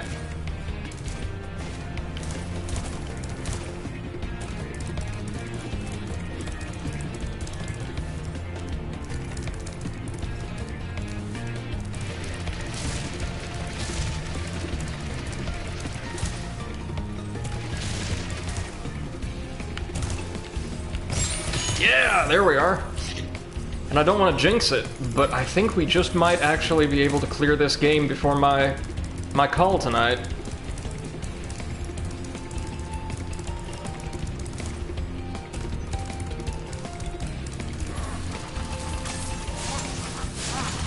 Ooh, ouch. Was a little too high for the... Jesus. Wow. Well, that was playing like trash. There we go.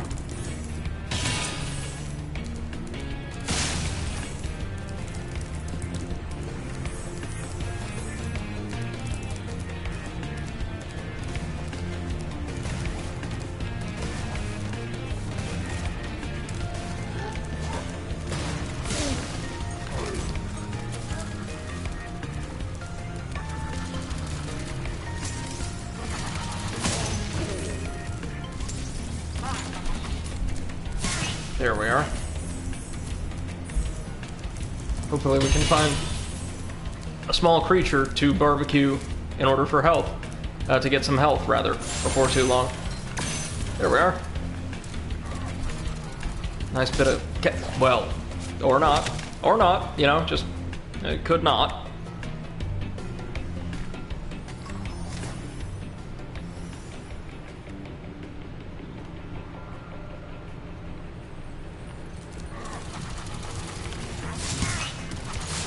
Oof.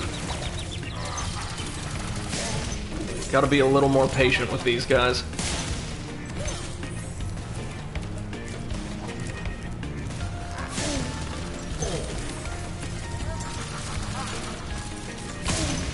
I also may buy and stream Control for you guys at some point soon. I've been meaning to check it out and just never had the time, and now, well, no better time to get caught up on one's backlog, I don't think. It's a really cool, I think... Jesus! They recover so quickly. Third-person shooter from the team that brought you Alan Wake, based heavily on the mythos of the SCP Foundation, which is one of my favorite fictional universes, full stop.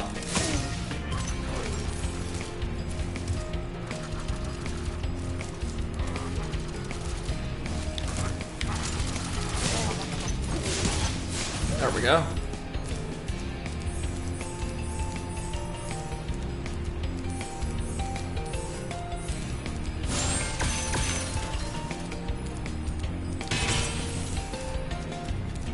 Alright, so we're missing just a few gems. No big deal. Nothing over here.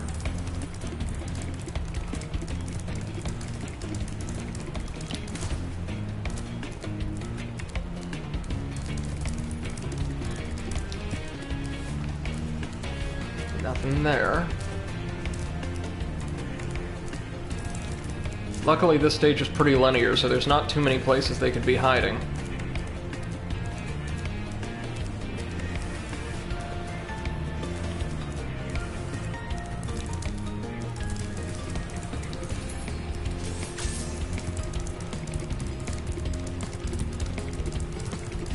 Did we miss any in here?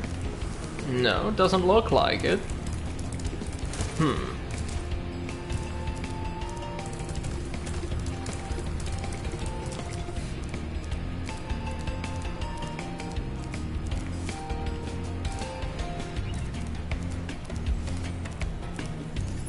First things first, let's get our dragonfly back.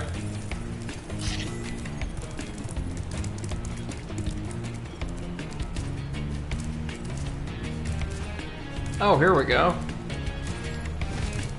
Well, no, we've been here. My bad.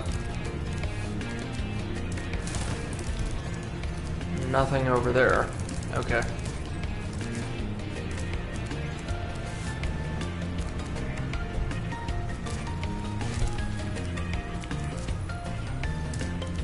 Just a beautiful stage. I love all of the purple highlights. They contrast really well to the oranges and tans of the stage. Or the majority of the stage, I should say.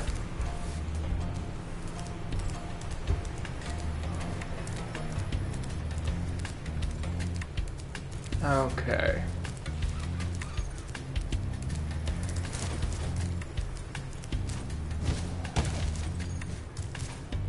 Nothing over here, so it could probably be in the second story of that building we have to access with the supercharge.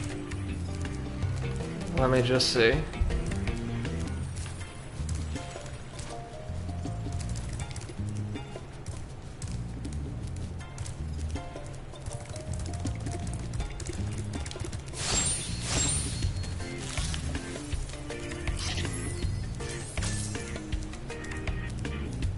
Maybe on top of the little reactor there? Yeah, let's give that a try. Why not?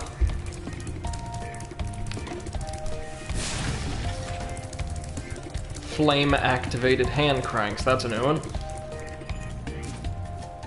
Okay.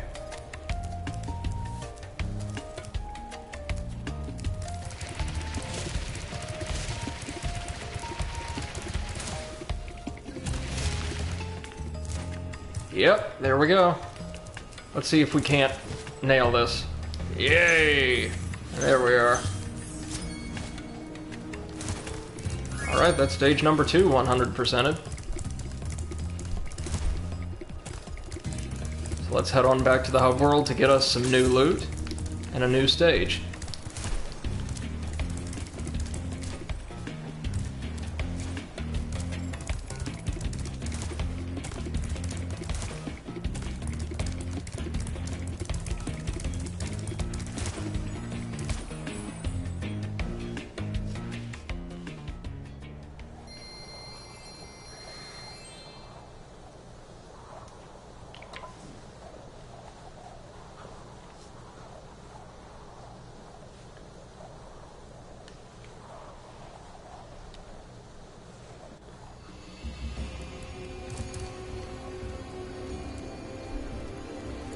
Alright, we should have maybe just 2 more stages.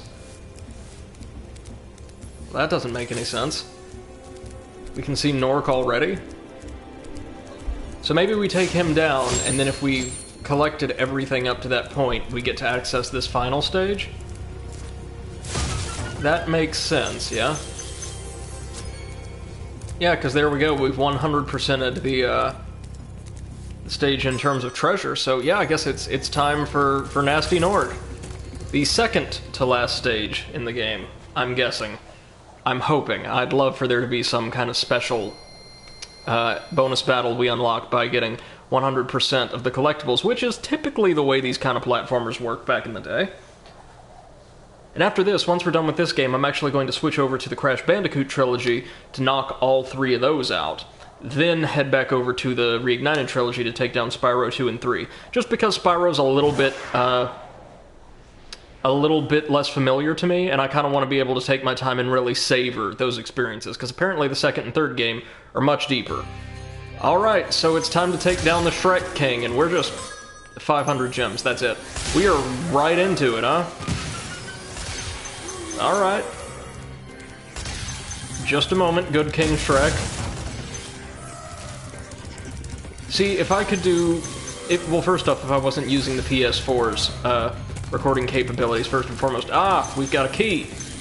I'll take that. Good to see the thieves still getting work. But if I had a halfway decent, like, audio... or, I'm sorry, just editing and mixing software available to me, I would most definitely be playing Smash Mouth right now instead of the actual pretty solid boss fight music.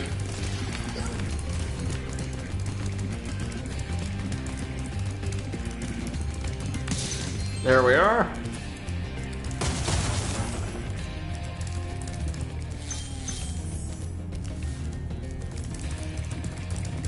That's definitely going to open probably the large locked door in the arena.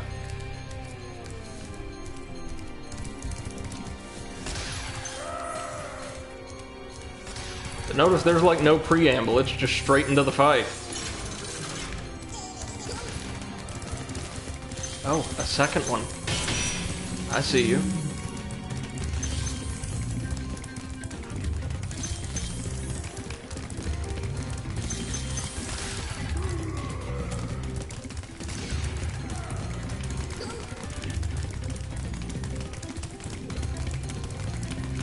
Ooh. Yikes. Almost had him.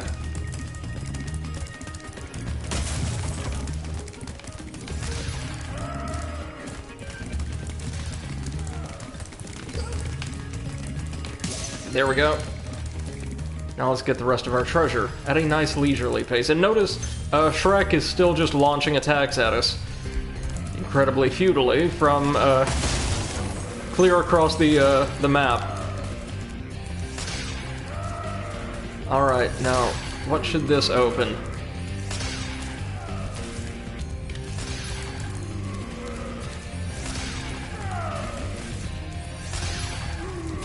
Oh, of course.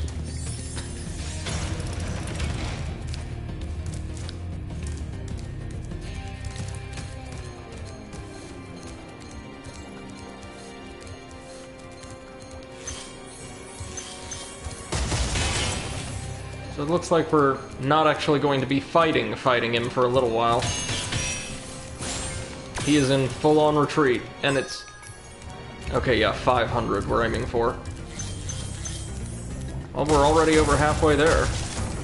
Because a ton of these gems come in the largest possible denominations. Lots of blues, lots of golds. I don't know if we've seen many purples yet.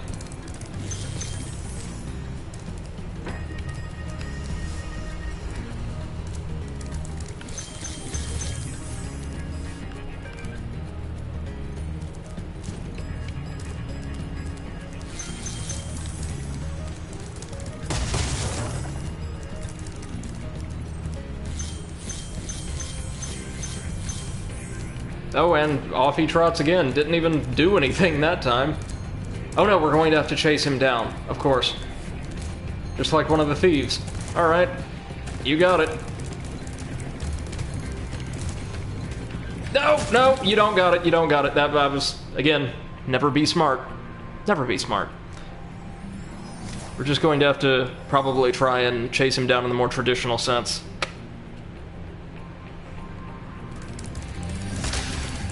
Oh, we've got to get the keys again, though. First off, that is our first death technically in a boss fight, even though it certainly wasn't due to the boss himself.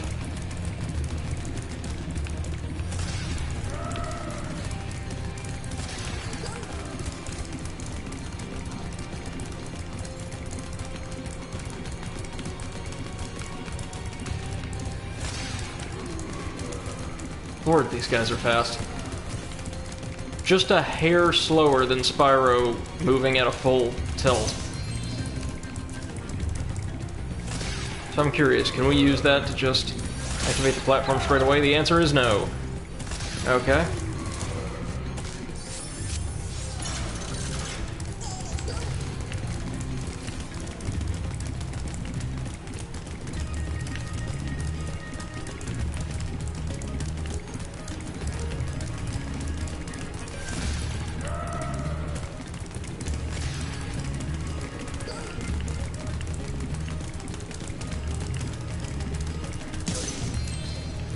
The entire fight is just based around charging, it seems, thus far.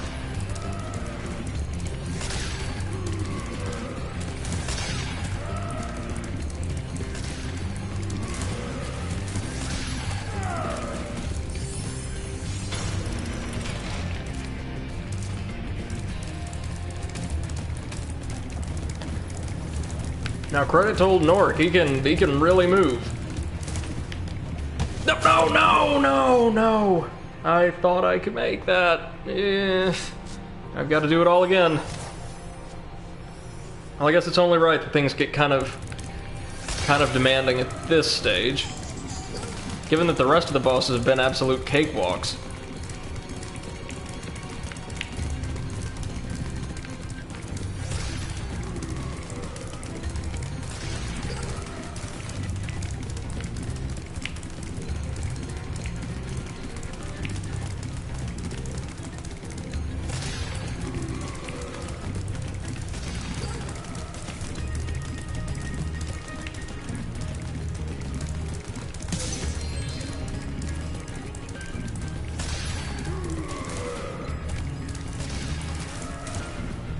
There we are.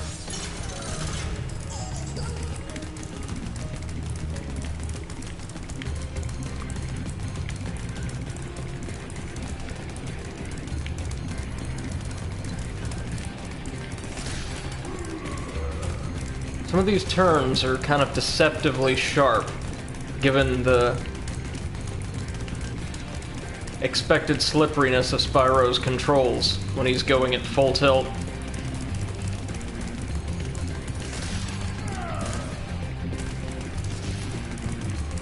Come on now. There we go.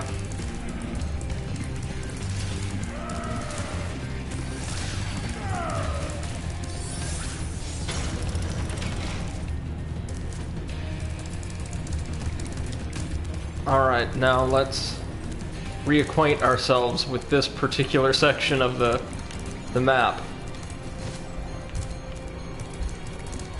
Oh, and he just keeps moving, with or without us. Okay.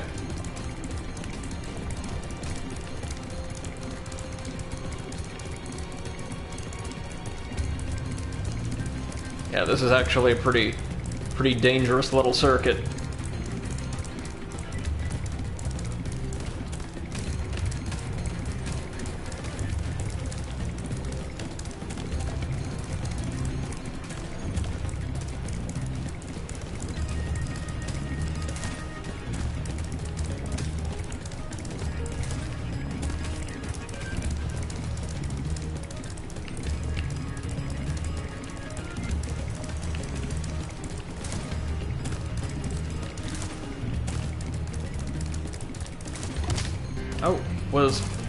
Oh no, we've got to flame him, I guess.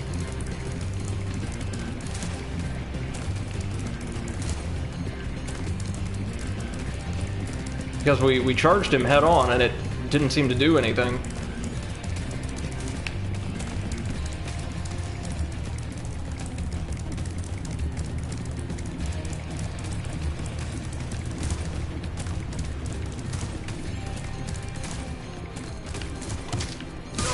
Oh yeah, just flame him and down he goes.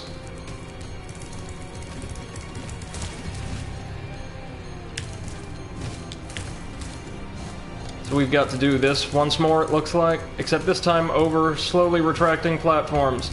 Yikes.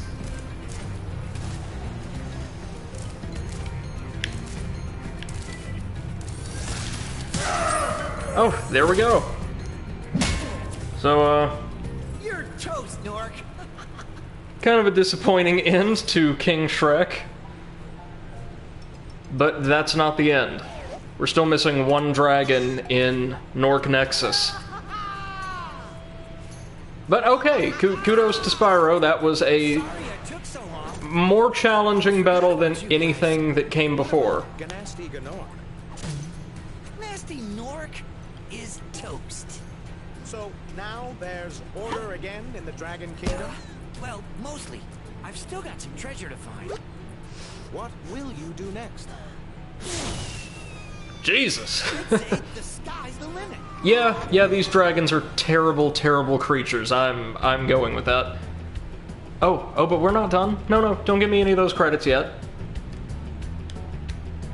We are not done. One more stage. The adventure continues. Of course it does.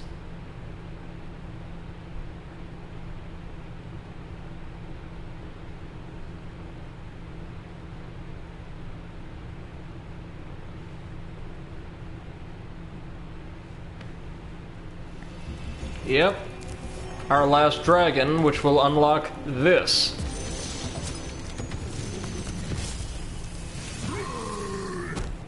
Nasty's ancient history now. So, what's in there? I believe this is Nasty's treasure hoard. But the gate will only open if you have found everything in the Dragon Kingdom. Fairly certain I have. You have reached 100%. Yep, there we go. We've unlocked the I'm in the Money trophy, and now it's time for one last stage, Nasty's Loot. Alright. Oh, and we are back in the thick green swamp gas from, like, Aztec, Louisiana.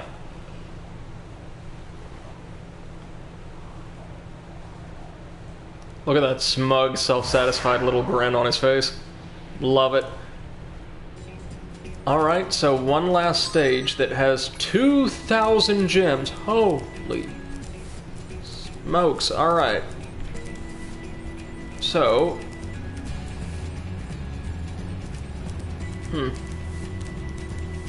what are we gonna do here? Is there any platform clearly within reach? Oh, it's a free flight stage. Kind of, sort of. We can use free flight to get around, which is very, very nice.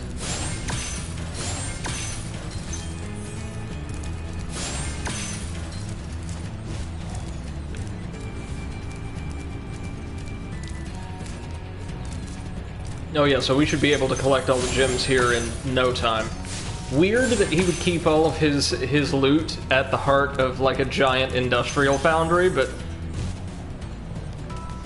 Oh, it's another thief with a key. Well, we know how to handle them.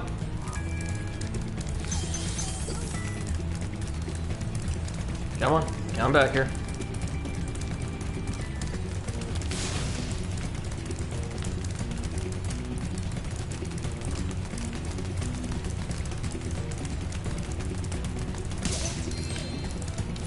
Spyro's just so much better at cornering than they are.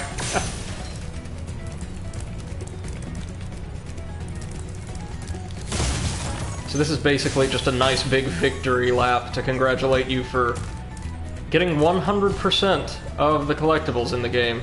Very nice. I think it's appropriate.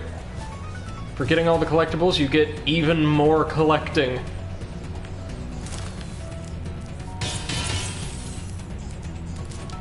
I hear another thief, and I know there's more than one key, so... Okay, we actually can't get quite high enough to reach those, I don't think. Not by default, so... What we're gonna do is head down here, see if there's anything back here. I mean, there's gotta be, right? Yeah, these caves actually go surprisingly deep.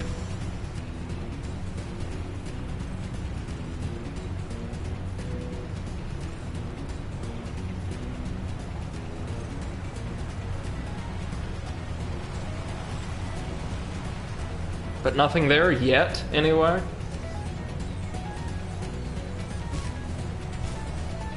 Well, alright, let's go ahead and crack open that gate then.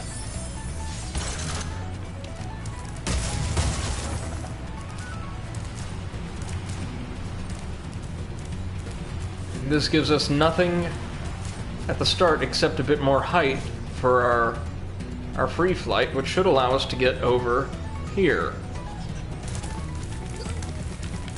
And to the next key.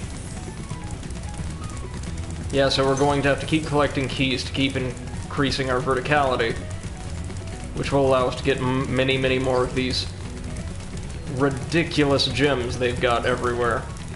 Oh.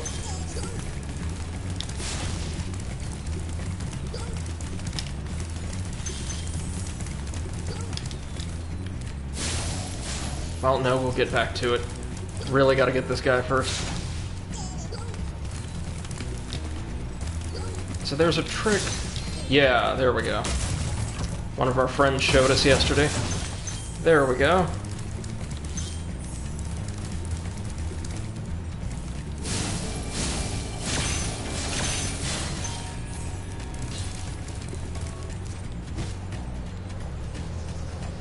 There's a firework there, can't forget about that. Alright, level 3, let's open it up.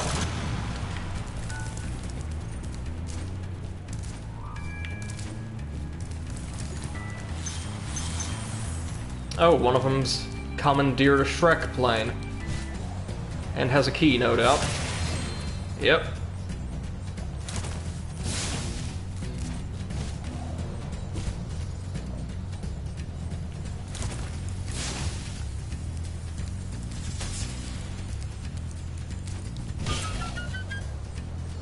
Plenty of gems, and yet another gate.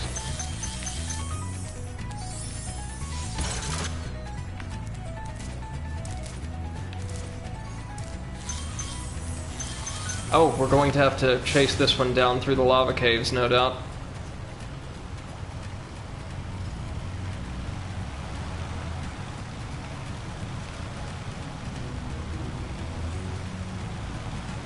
Fortunately, these guys don't seem to be quite as fast as the variety on foot are, compared to Spyro, at least.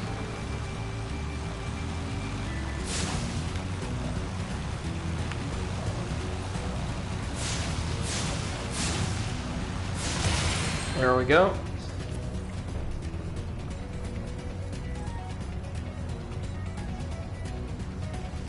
I guess we know now why we didn't see too many thieves in the last couple of worlds. They've all been restationed here.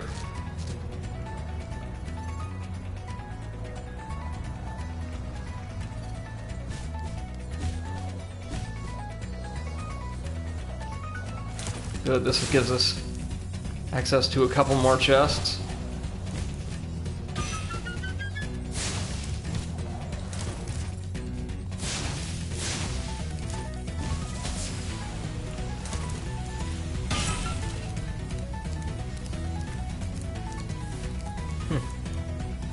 Where on earth could that one have been? Well, at least we know we cracked this one open. Oh, there we go, there's our answer.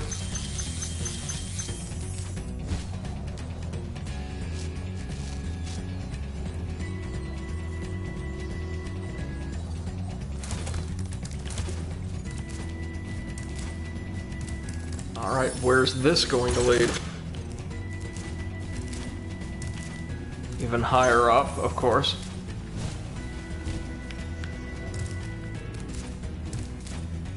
But no new pathways directly accessible from here, it doesn't look like.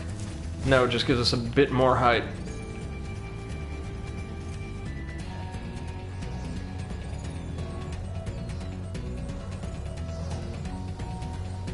Just enough height, in fact, to make it all the way over here. Is there a firework here? Nope. Oh, Struth, look at all these. Oh my, they're everywhere. Oh, and this is... Jesus! That enough loot for you? This is the room that Shrek was in at the beginning of the game. Holy Moses.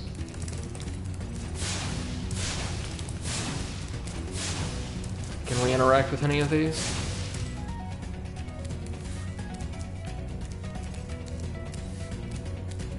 Here's some useful information for everyday life. Knowledge is the power to turn dragons to crystal. So true. So true. Now we just need to track down that last firework, and I guess we are good to go. Oh, it's over there. I thought. At least I thought I saw the firework. I did not. Where could it be? Over here, that's it.